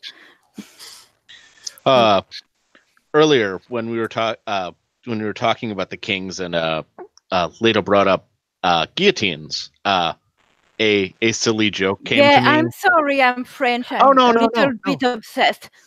That's actually she said Francel send them to us. And the joke that came into my mind, because all actual guillotines are from France, any others would be are just what do you call it, head chopping devices, the same way that the only champagne is from the Champagne region of France. Everything else is just sparkling Is white wine. there actual EU regulation on guillotines? No, I'm kidding. No. I'm kidding. They are not. They have not been in use since 1981. That's when we abolished the death penalty, because we used to kill people condemned to death with guillotines. Mm-hmm. I think there's one recorded case of someone being guillotined in Sweden. They bought one from France, and they used it once. Which is, of course, they buy it from France. Of course. Yeah. You get EU it from the regulations even back then. Mm-hmm. Joke. Scotland actually. If you want to get into like the really, really old origins of the EU, it goes back to like basically the beginning of like this. Well, I say like the early 16th century, because they proposed like a perpetual alliance of all the European countries. Like it was like Thomas Wolsey, who's the Henry VIII's minister, was like, hey, we should have this thing, and that's sort of like the first like origin of it was there, and then it kind of, they kind of play with it for, and then it finally came into fruition now, 500 years later. But so I'm curious what they went back to, because they didn't like the guillotine after the one use. What was well, the death penalty was abolished. Taken away. We sort of realized it was a barbaric thing, so we abolished it, and it hasn't been used since then. Oh, that's good. So guillotine has many good uses. I think the US might be the only Western country that still have the death penalty. I think it is. It's kind of complicated though, because some states don't have it and some do, right? So it's kind of like you have to give credit to the ones that have it. Yeah, but it's legal at the federal level. I mean, That's right. That's right. A guillotine would certainly be the more humane method. Oh yeah, you're sure you're not. This is actually interesting. Watching the thing. So I watch, as you know, Rachel Maddow a lot. And one of the stories that she kept track of for a while was the fact that pharmaceutical companies were not sending the chemicals needed for the cocktails, the death cocktails, to the prison system. And so as a consequence, they were not being able to carry out the planned executions because they didn't have the drugs. So Yeah, I've heard that. Not only the prison system, several pharmaceutical companies have an indictment on delivering certain narcotics to the US because they are used in the cocktail to kill people, which is a huge problem for hospitals because they can't do proper anesthesia. Oh, so if you're in let's say you're a German pharmaceutical, you might not send it because it could be used for a death penalty administrative dose, but that has knock-on effects. Yes. Maybe so our desire to kill people in revenge is actually hurting people with nothing to do with it. Yes, our desire to use the state as our personal instrument for revenge overrides any kind of, people's health and stuff like that. Yeah, it has been proven that as a deterrent, it doesn't work. So I don't get it. It's very expensive and okay.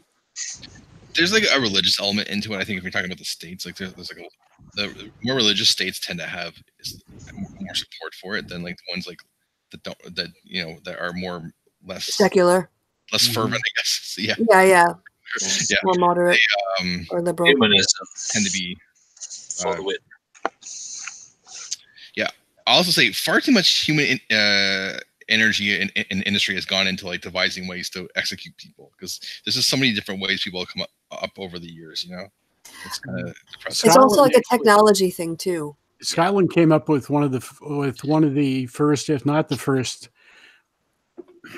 guillotine-like head chopping devices called the Scottish Maiden, and it was essentially a primitive guillotine, and I don't know how much we used it, but Scotland was always in advance in the technology realm.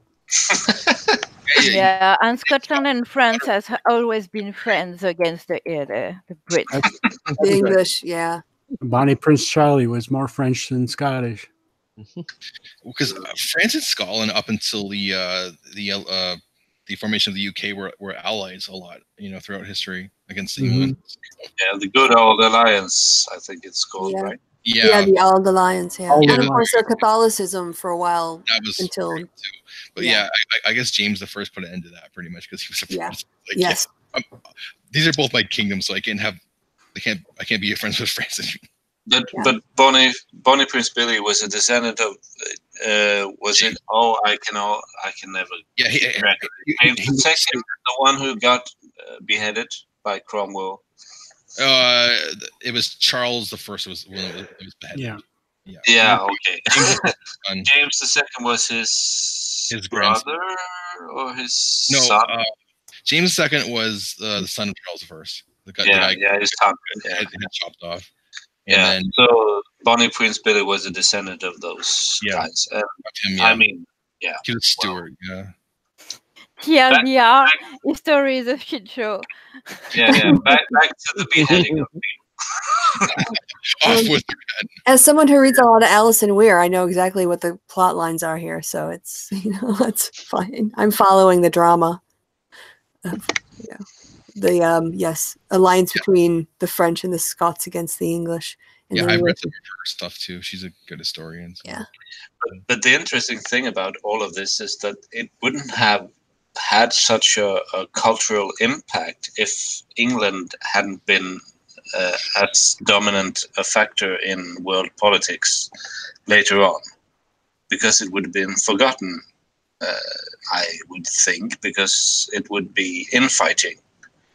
It would be something that happened in a country that, if it was, say, Luxembourg, no one would care about. Yeah, their colonialism spread their importance culturally. Yeah, and you have Shakespeare and other cultural icons that are, I wouldn't say they are undeserved global icons, but if England hadn't been a successful imperialist power, they wouldn't be that well known. No, they they definitely, it's like the Security Council was set after the Second World War, and why are some of the countries when maybe China or India have a better claim to be on the Security Council It was like for than 5 European countries. like Taiwan had China's seat until like 1960 something because they're like, oh, they're commies. We can't allow them to be on the Security Council. I mean, and then eventually they're like, people are like, yeah, USA, the People's Republic, that's their seat because they rule most of China. Also, we were talking earlier about not recognizing other countries or whatever.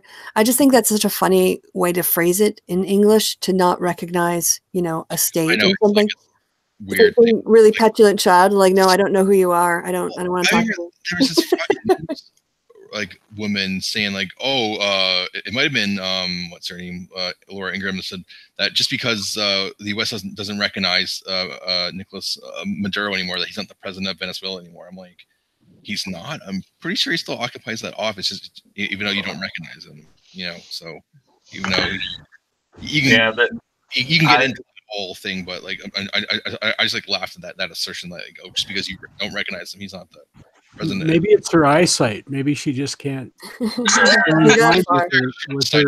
the bullshit filling up her head. Sarah Palin could see Russia from her house, so maybe she needs to bring her over and ask her to look for her. Yeah, she has good. Oh God, Sarah Palin! I had forgotten about her. Isn't that a nice thing to say? Yeah.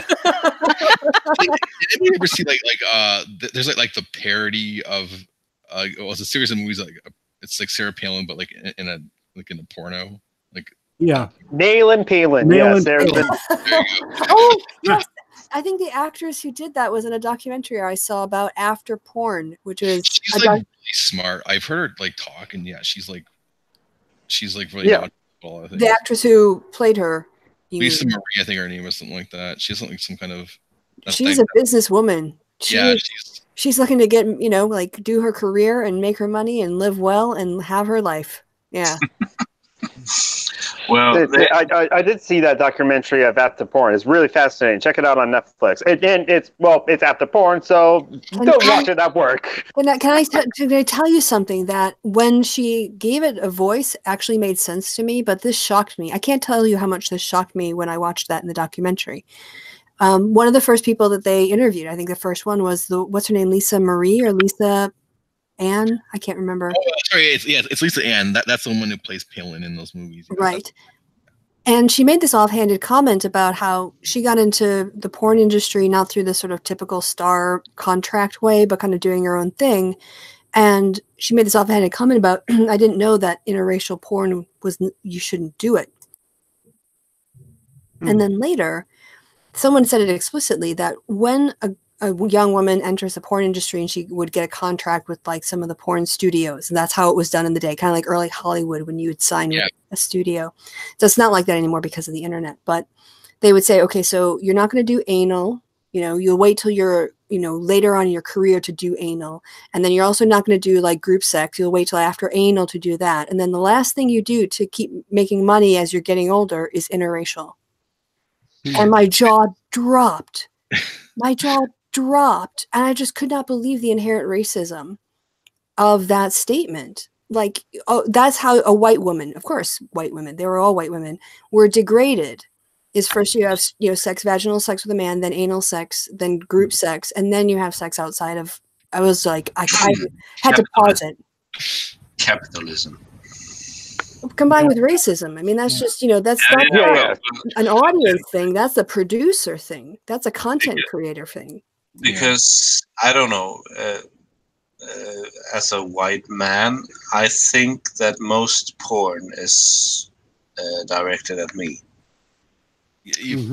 For the most part, yeah. I mean, there's always that's because based on your IP.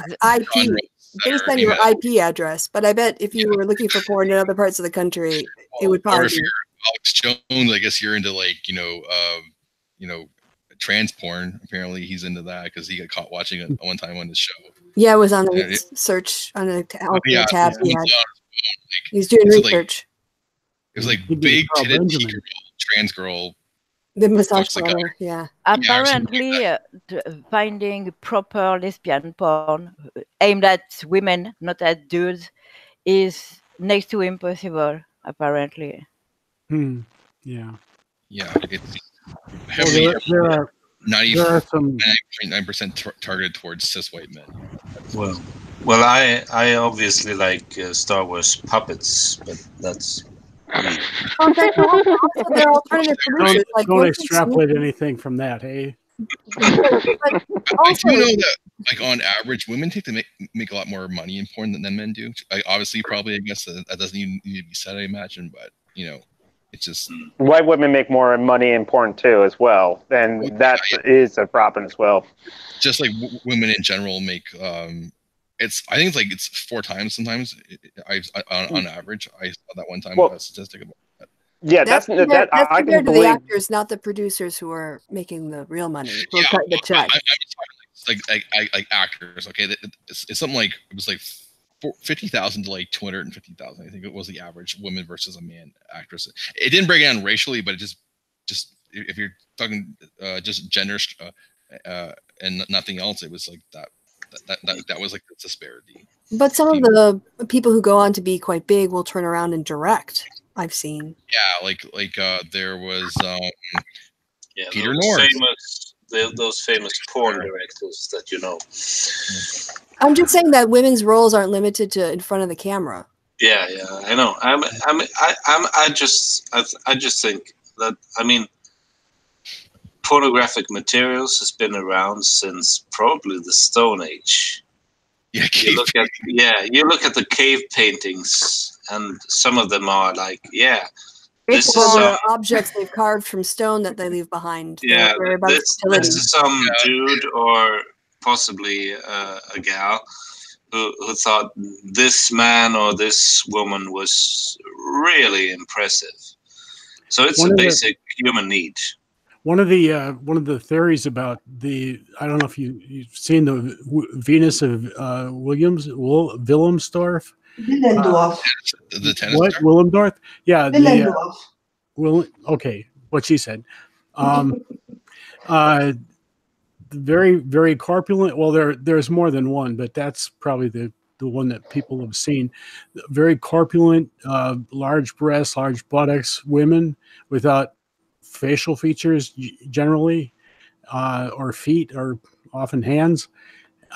There's a lot of people. I think the primary way of looking at those is to consider them as fertility goddesses, as sort of some of the first goddesses, deities, and to look at them as objects of reverence. But a lot of people, when I was taking archaeology in grad school, a fair number of people thought that what they were was portable porn for guys that were out on long hunting trips. And I think it could go either way. I think just imagine, how I can't as a man, I can only, as a woman, my body, imagine all the urges I had at puberty, but far less reasoning and education to cope with them. And, that's why I'm not surprised there are a lot of phallic symbols, because I know how much teenagers already think about sex. I've seen a very interesting article somewhere, I can't find it anymore, about why the Venus of Willendorf and similar figures are shaped the way they are, because it's what a pregnant woman sees when she looks down, when she inspects her body. So that's why the prominent boobs, the prominent butt, and so on. And no feet. And no feet, yes. Yeah, I don't think a guy archaeologist would think of that. Yeah, that's a good thought. And there's also, I think, we found Stone Age dildos. Yeah, there's lots of those all throughout time. There's a whole museum to the phallus in Reykjavik. Yeah. Oh, in Reykjavik. The good old Vikings. Yeah. Well, I remember I went to Amsterdam and there's like literally a sex museum there. I'm like, oh, that's totally. I should have expected that because it's Amsterdam, and But I mean, for most of human history, we all lived in like one room. Most people, and everything happened in that room. Man, that must have been. Privacy is a very modern concept. It's a very Christian concept. Oh, it's a very lovely concept. Well, religious concept. I would say. say it's a very I don't know. I have prejudices in this case, but I would say it's a very Protestant way of thinking of things. There weren't really don't- any Protestants in my culture, and The French monks, or all the monks. Yeah, well, Instead of also the counter Reformation, because this is what people tend to forget, that the Martin Luther and other reformists, they reformed also the Catholic Church, which became more repressive afterwards. Well, but the thing is, for the most part of European history, the vast majority of people only had a very small space that the whole family shared. Mm-hmm. And so there, most of the time, there was a kitchen where everyone ate and worked, who didn't work in the fields or in the shop or something.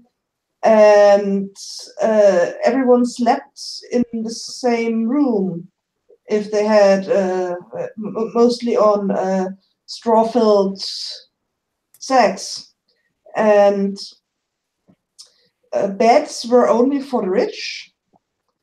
And so privacy didn't exist because most people couldn't afford to live in a way that would even get them any kind of privacy. If you wanted to be alone, you had to go out of the city or the village or into the woods or something. Yeah, beds were actually, if I remember correctly, beds were status symbols, and yes, and they were, we look back. A lot of times, people from today look back at wills and contracts from what 14, 15, 16th centuries or 1600s, and are confused because prominently featured in wills, especially, are beds. Beds are probably the most expensive piece of anything that a middle merchant or middle class person owned. Yes. And For so example, go ahead. My grandfather, when he was a kid, he didn't wear shoes between May and October because to save money. So that's not that long ago. And as for furniture, a bed was luxury because you could sleep on straw. Mm-hmm. A table was necessary because you worked on it and you needed to sit on something. But a medieval farmer didn't have beds. Mm-hmm. Yeah, the privacy thing too. Beds, canopy bed came about as a way of providing privacy. The room is all full of family, and then the husband and wife, father and mother, lived or could have a bed, a place with curtains all around it where they could be private, and that was a big deal. So they could fuck like little rabbits. Yeah. Well, they could fuck like little rabbits anywhere because that was kind of normal. But it was a place where they could talk about stuff, and it's a private place. Get away from the kids. On the privacy issue, I remember, because it stuck out in my mind so much during a history course I had at university. The lecturer was talking about life in medieval Europe and the rules the Catholic Church had about sex. And they had all the rules about what days you could have sex and what days you couldn't. It's mostly the couldn't. So you couldn't have sex on a fast day or a feast day or during Lent or Advent or any other sort of like lead up to the holiday. Couldn't have sex on a Sunday. You couldn't have sex if she had her period. You couldn't have sex if she was pregnant. Clearly, nobody paid attention, or a lot of people didn't pay attention to it. But one of the rules was you couldn't have sex in church. And the fact that they had to have that rule just meant people were getting away and dropping it off in church. It's like with the Ten Commandments. Follow that anyway. Well, it makes sense. That's where people gather. That's where you see people other than your family. Unless Going you're back talking and to fall family. into like go in the church basement or whatever. Yeah. It's like I don't know where That's I sweet heard it. confessional. Well, they used to have like 3-hour services, and people just stood around on stone floors the whole time. Yeah. You could sneak Well, away. Well, it's like Often speaking a language that the majority of the people wouldn't even understand. Yeah. All that and I'm That's thinking true. about that scene in your road trip when they're like in the Vatican and like the woman walks into the confessional and they're like doing it, and the priest's confessional on the other side. Well, what is he watching? That's kind of what I expected the punchline to be. My grandmother told me her grandfather only went to church to sleep. Because my family on my grandmother's side are all peasants. So they work the land, they work the land, they work the land. They were tired, so Sunday morning they were all sleeping in church. I'm pretty sure my ancestors did as well. Actually, The thing is, because of the nature of history being written, you had to be literate, and the people who were literate were the aristocracy and, of course, the clergy. But I would suspect that there must have been just so many people throughout history who were just like, this is a load of bollocks. But we never really hear about those agnostics or even maybe atheists because they were never given a pen and the ability to write down their thoughts. No, and probably they were executed. And Yeah, they not didn't have allowed. a guillotine to make it swift. Martin, Those that spread it anyway. Motivations, right, was like to be able to. He wanted everybody to understand like what was happening or understand the Bible. That's why he started his like movement. That was part of it anyway. Yeah, that turned out to have the typical effect, which is everyone does their own interpretation, and it just devolves into sectarianism. But so. I guess his brand is still around to this day because there's still Lutherans out there, right? Yeah, they started off as Lutherans and then they just started branching out from there. Yeah, that's like 99 different other, 1,000 other different ones, I think, up to this point. Yeah. Everyone shut up. There's a kitty on screen. Yeah. Lock and Joe. There we go. Joe, yes. His name is Kitty, and he loves attention. That's adorable. Oh, yeah. I don't know if I should bring this up. My brother's cat was sadly put down the other day. Oh, that's sad. Yeah. It's so. I mean, I look forward. Like I have this. I've said this enough. I have this dream of like if I'm going to retire, I'm going to like semi-retire and then dog days care. Like have people drop small dogs to start, but like have 6 or 7 dogs, that I get to play with, and maybe 1 or 2 of my own. And that's just going to be my sort of side hobby business. Speaking of that, I don't know if you guys remember I showed my mother's dog on here a long time ago. Well, she's getting another one of the same breed now, and about the same size. So it will be once it grows up. But so she's gonna have 2 Pomeranians now. Ooh, fun. Yeah, but you know that when you get them, that and it makes the time precious. Yeah. Yeah. And they're easy to handle because they're very tiny dogs. Even the biggest ones. Well, and just pets in general. Like, when you get a pet, I mean, I think we all hope to outlive our pets. I mean, that's my default. Like, that's my expectation. But, yeah. Don't take a parrot, then. I was going to say, I still want a parrot. Then I have something to shoot for. Those turtles. That's why I picked up a giant sea tortoise. Yeah. They live a couple centuries, right? Yeah. But we give them lovely homes and lovely lives, and that's like the great gift. So the parrots that was in the Pippi Langstrumpf films died at 51 years yesterday, I think. Oh wow. Yeah, they have a life expectancy. Some type of parrots have a life expectancy of 80 years old. Yeah. That's crazy long for birds. Yeah. There's a flock of green parrots that fly around the city and during times of the year they come and break the nuts open in the trees that are in my neighborhood. And I've caught them like 2 out of the last 5 years when they're all sat in the tree and there's just a tree full of green parrots. You're like in November, and like, this is so weird. Sorry. There's a few cities across Germany and Austria that have pretty healthy budgie and canary colonies, all from escaped pets. I'm more of a mammal person than a bird person. Oh, me too. I think it's like just big like dog eyes or cat eyes. Just My cat is going to be 17 in 2 months. wow. I have had him since he was 2 months old. Oh, when he could fit in your hand. Yeah, he's Oh, my oldest friend. Yes, he's my 17 years old baby. What do you call it? I had a coworker that his cat died when it was 26, and it was still having kittens at 23. Wow. Whoa. Wow. Yeah, cats can live for a very long time. Currently, the oldest cat in the world is 31. Oh my Jeez. And he looks amazing. It's a very fluffy cat. He looks like a bandit. Do they go gray too?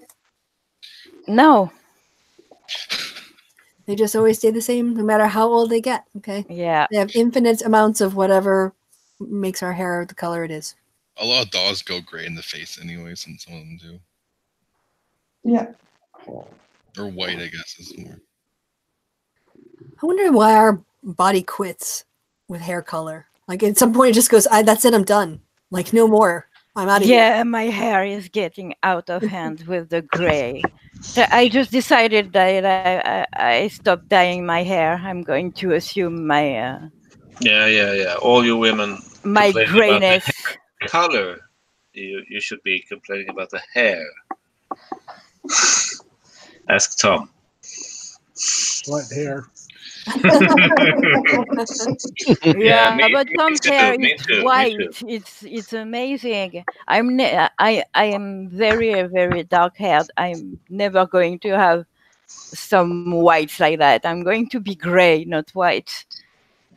Well, my hair was very dark brown or close to black. So Really? yeah. I wasn't talking You about the didn't know color, me by when the I way. was young and handsome. He means like men go bald is what he means. Sometimes. My Yeah.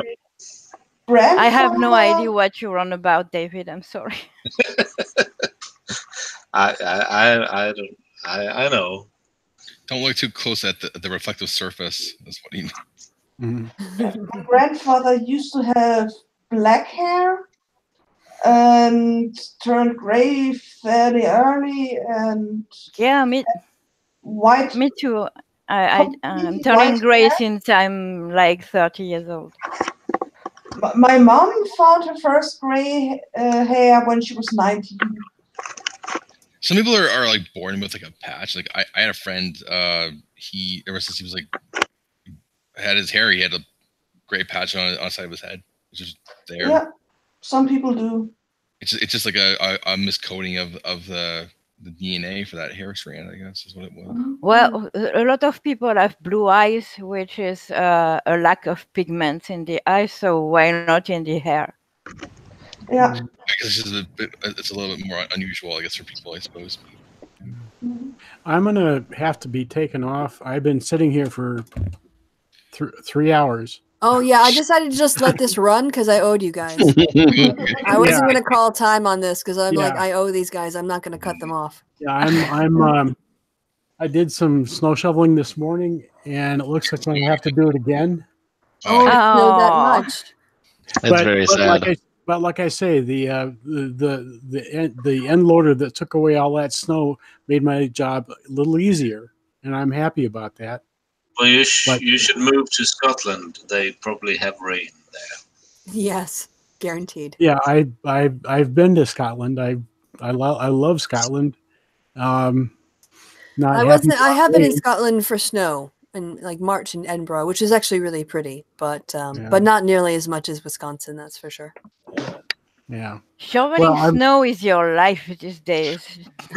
It is. It really is. It really is. And I'm getting. I'm even for Wisconsin. I'm getting tired of it. I love Wisconsin, but this is maddening. Move in California. What the fuck are you doing in this state? Hooray! Having I love this come state. to hire a guy. See, the problem is you grow up there. They don't have the Packers in California. Then you fall in love with somebody there, and then you have kids, and then their kids are there or nearby, and yeah, it's just so many roots. Well, my family's been here for 170 years.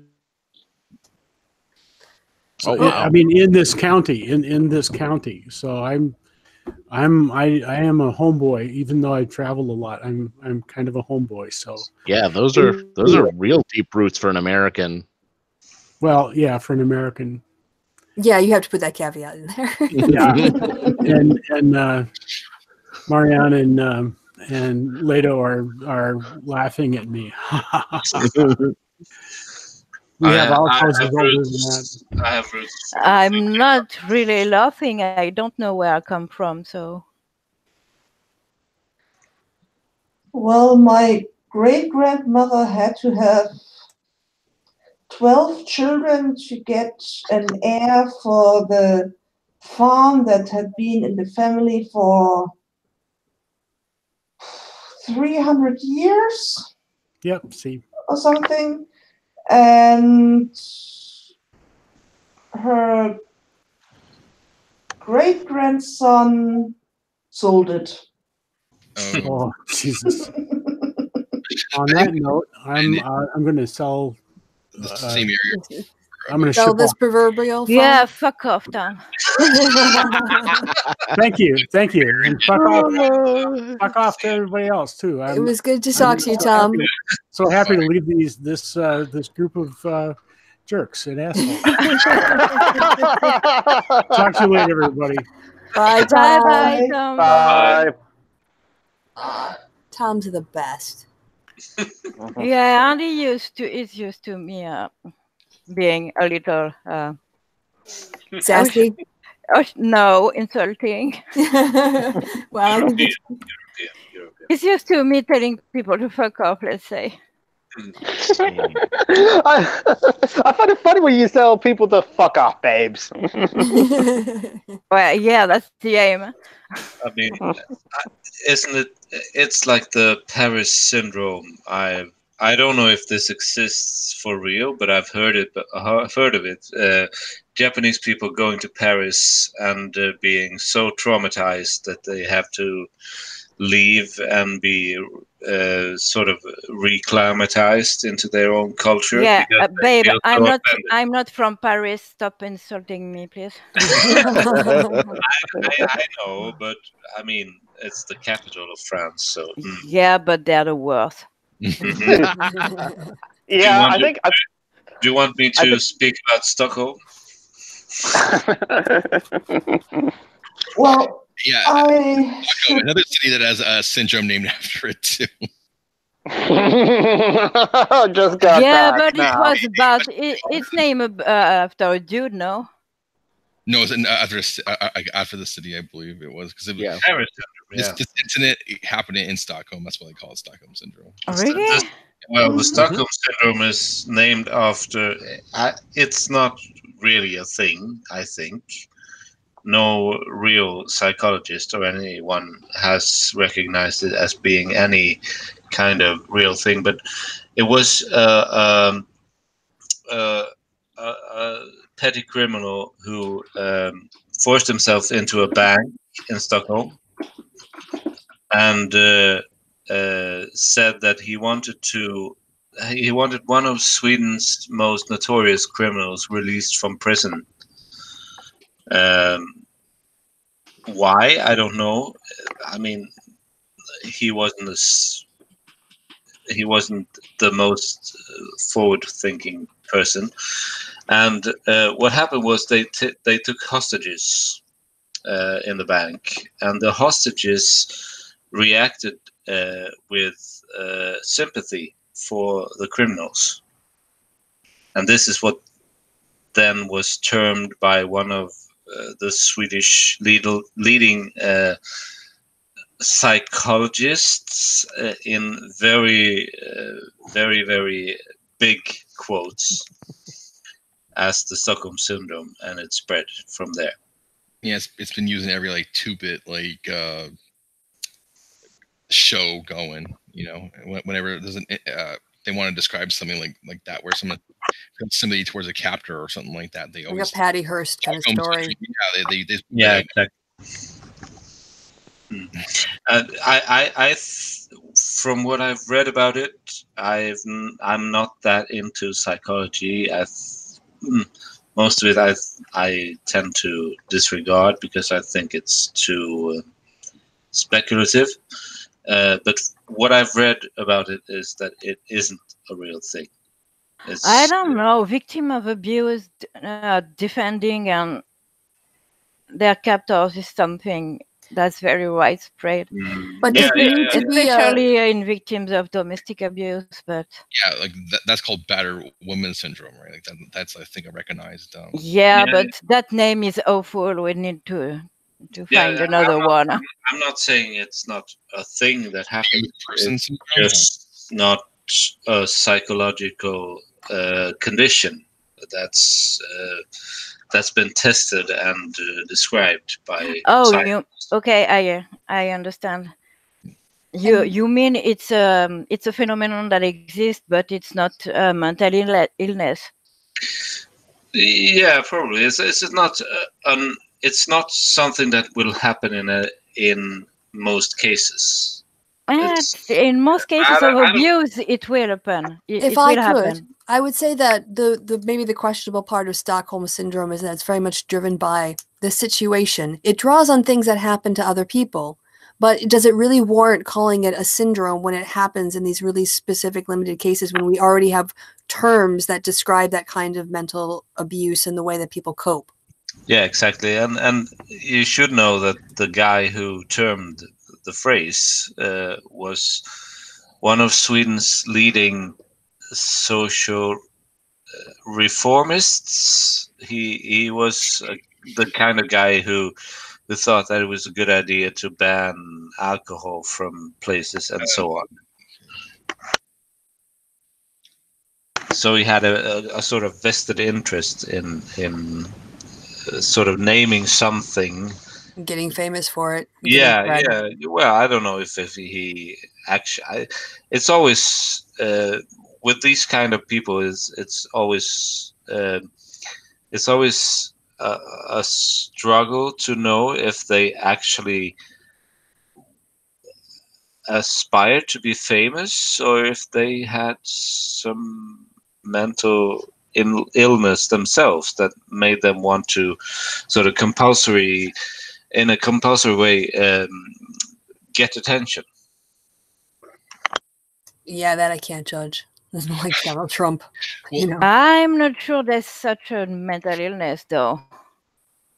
I think there's something to the whole attention thing because I think they theorized that Patty Hearst, the reason why she went along with this, the Symbionese Revolutionary Army, the Symbionese Liberation Army, is because she didn't felt like love from her father, Randolph Hearst, or that and just generally, the idea that a charismatic person can radicalize someone can be explained without necessarily having a survival-based syndrome. Yeah, well, in the specific case of the hostages in the bank, it was very much set up as in a very strange way these bank robbers and petty criminals against the Swedish government. So it was sort of an extended conspiracy theory.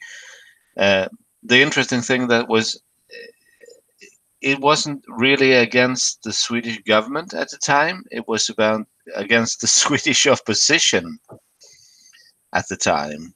which had been the Swedish government until very recently. So this makes it all a very, very strange situation. And the Stockholm Syndrome thing, I don't know. I tend to believe it was a media thing to begin with. It was just one of those catchphrases that caught on and has been living on since then.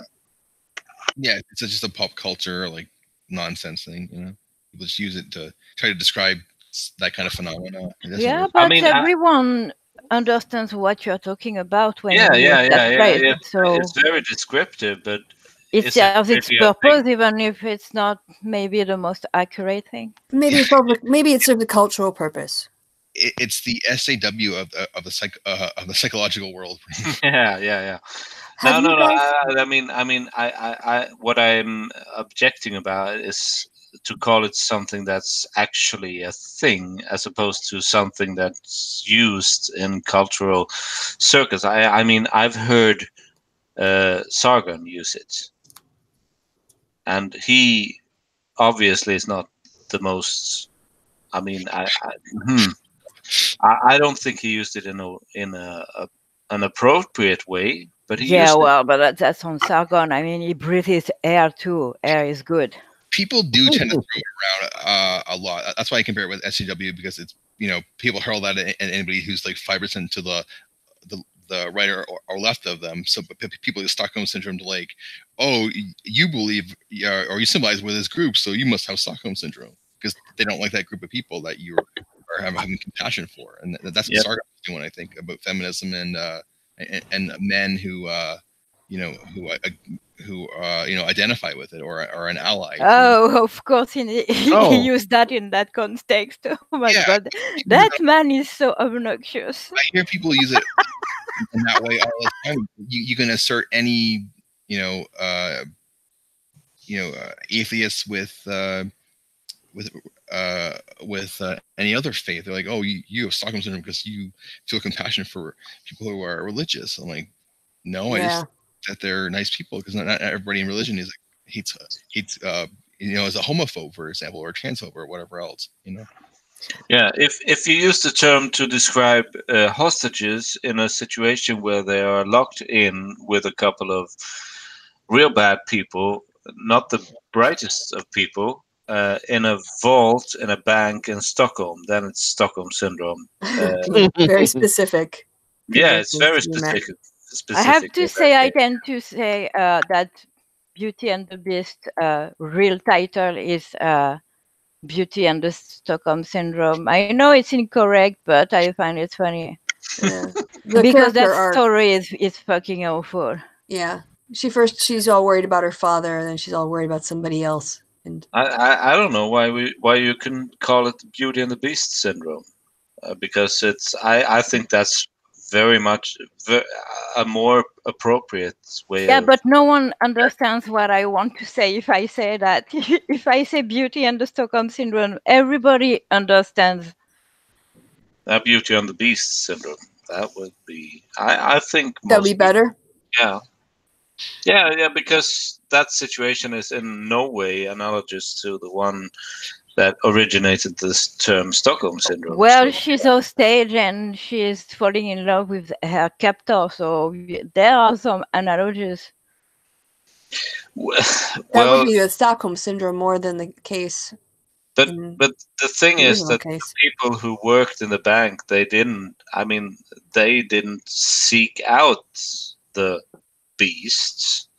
They were just working there, and they happened to be in a situation where the beasts came there. Yeah, and you're nitpicking like Lindsay Ellis, and I disagreed with her, and I will disagree with you. Well, I wanted to say on the Stockholm Syndrome thing, I'm pretty sure it's stuck around as long as it has because of Die Hard.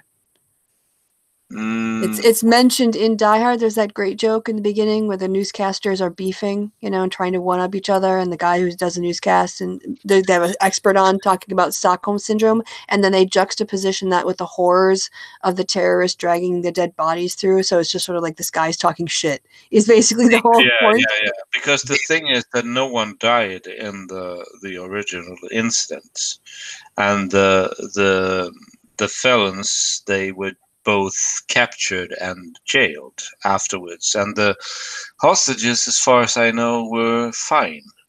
So.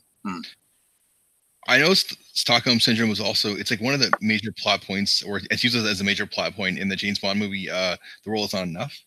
And so that's how I kind of came about it, because I've seen that movie different times, and like it's like used like, you know, as like almost the central point of the story. So I think that kept it going too, because that was a major Hollywood movie as well. Mm-hmm. Yeah, Hollywood uses it way more than, say, chronologists. Yeah. Well, yeah, because like you were saying earlier, it's a cultural thing. It's not a science thing. Like David said, it was never proven to be an actual psychological something. But culturally, I think it has its place. Yeah, in terms of the narrative, I mean, I think, and most people recognize it, even if Stockholm Syndrome happens, it's a super rare thing, you know, kind of like people don't actually, you know, mistake it for reality is what I'm saying. And so as a narrative device, it's something that people can use to try to put in a twist or take the story in a different direction, you know. So it has a lot of uses in the narrative, more so, as we've pointed out in real life. Call it a syndrome, that's all. Call it something else, like Stockholm effect, I don't know, but yeah. I don't know. I mean, it's it's alliterative though. Yeah, something else sort of associated with Sweden. Yeah. Oh, hey, that's a fantastic segue, because I was going to ask if anybody else here who has Netflix has seen, I think it's pronounced Fallet, which is a cross between a Swedish and a British like story. Like about half of it is in Swedish and half of it is in English. No, The Case. Maybe this is about it's described as Fallet. Yes. In Swedish is The Case in English. It's I would recommend it. It's a very nice series. I'll just say it's not terrible or any. It's not you know, dark, you know, psychopaths, serial killers, profilers kind of thing. Well, but it is a crime thing. So, but anyway, it's very funny. It's like a dark comedy crime thing. It's a lot of stuff. So, if you have a chance and you're on Netflix, check that out. It's a laugh. Remember they took like this old like Soviet series called Comrade Detective and like English subtitles and everything. It's like really popular. Bye, Leto. Just jump in and say you're leaving. It's okay. We want to say goodbye to you. Bye, Okay, Leto. I'm Bye-bye. fucking up. Okay. Fuck off. Love you, babe. I like to say Love you. that in French, but I don't know French. So, Okay. So you were saying, Jim? Oh, was I talking about the Stockholm Syndrome again, or talking about Oh, I kind of got off track. Yeah. Also, Yeah, I we guess did. it's about 11:15 here, so I should probably think about going to bed soon. Yeah, I should probably get. Yeah. So we'll wrap this up, but thanks for doing the marathon hangout with the marathon makeup for my standing you up hangout. But it turned out to be a really good time in the end, so I'm glad we all did this. Mm-hmm. yeah, It amuses me that the makeup one you were, what was it, an hour late for? Or Well, initially, 45 minutes. well, I thought we were starting at 6, and you got a hold of me at 20 after 8. So I thought it was 2.5 hours late. I would say according to YouTube anyway, it was supposed to start at 1 my time, and you got 11 here a.m. my at time, yeah. 1:50. Yeah. Yeah. I must have given myself an extra hour yesterday when I set my clock. That was very thoughtful of me. and we've gotten the Christy Winters advice to serial killers. Yes, don't drive anywhere. Don't. I think that's how they got Berkowitz too, didn't they? Like on a parking Yeah, ticket. that's how they caught the Green River Killer, Mr. Gary Ridgway. Gary Ridge. They caught him in the car too. This is Just don't get in a car, and ever. like if that ever became enough of a cultural trope, there would have to be like a scary movie somewhere where the bad guy like starts to get in a car and then goes, no, wait, that's how they got Bundy, that's how they got Berkowitz. Just back away from the car. I'm gonna write it tomorrow. Yes. All right. Well, thank you all, and anybody who's watching. Like, one, I hope you enjoyed the conversation because it was really lovely. But yeah, why? We went all over the place too, yeah. We did. We were all. Yeah, that was Yeah. wide-ranging conversation. And so thanks to anybody who in the chat who's watching. Thanks to my guests. And I'll hit stop broadcast, but I'll say goodbye to you guys privately off air. So to the viewers, from all of us, say goodbye. So say goodbye, David. Bye-bye. I'm sorry, I was It's muted. all right, Tim. Say goodbye, Tim. Adios. Say goodbye, Joe. Bye. Say goodbye, Jonathan. Goodbye, Jonathan. I did the bit. He did the bit. He did the bit. Bye, guys.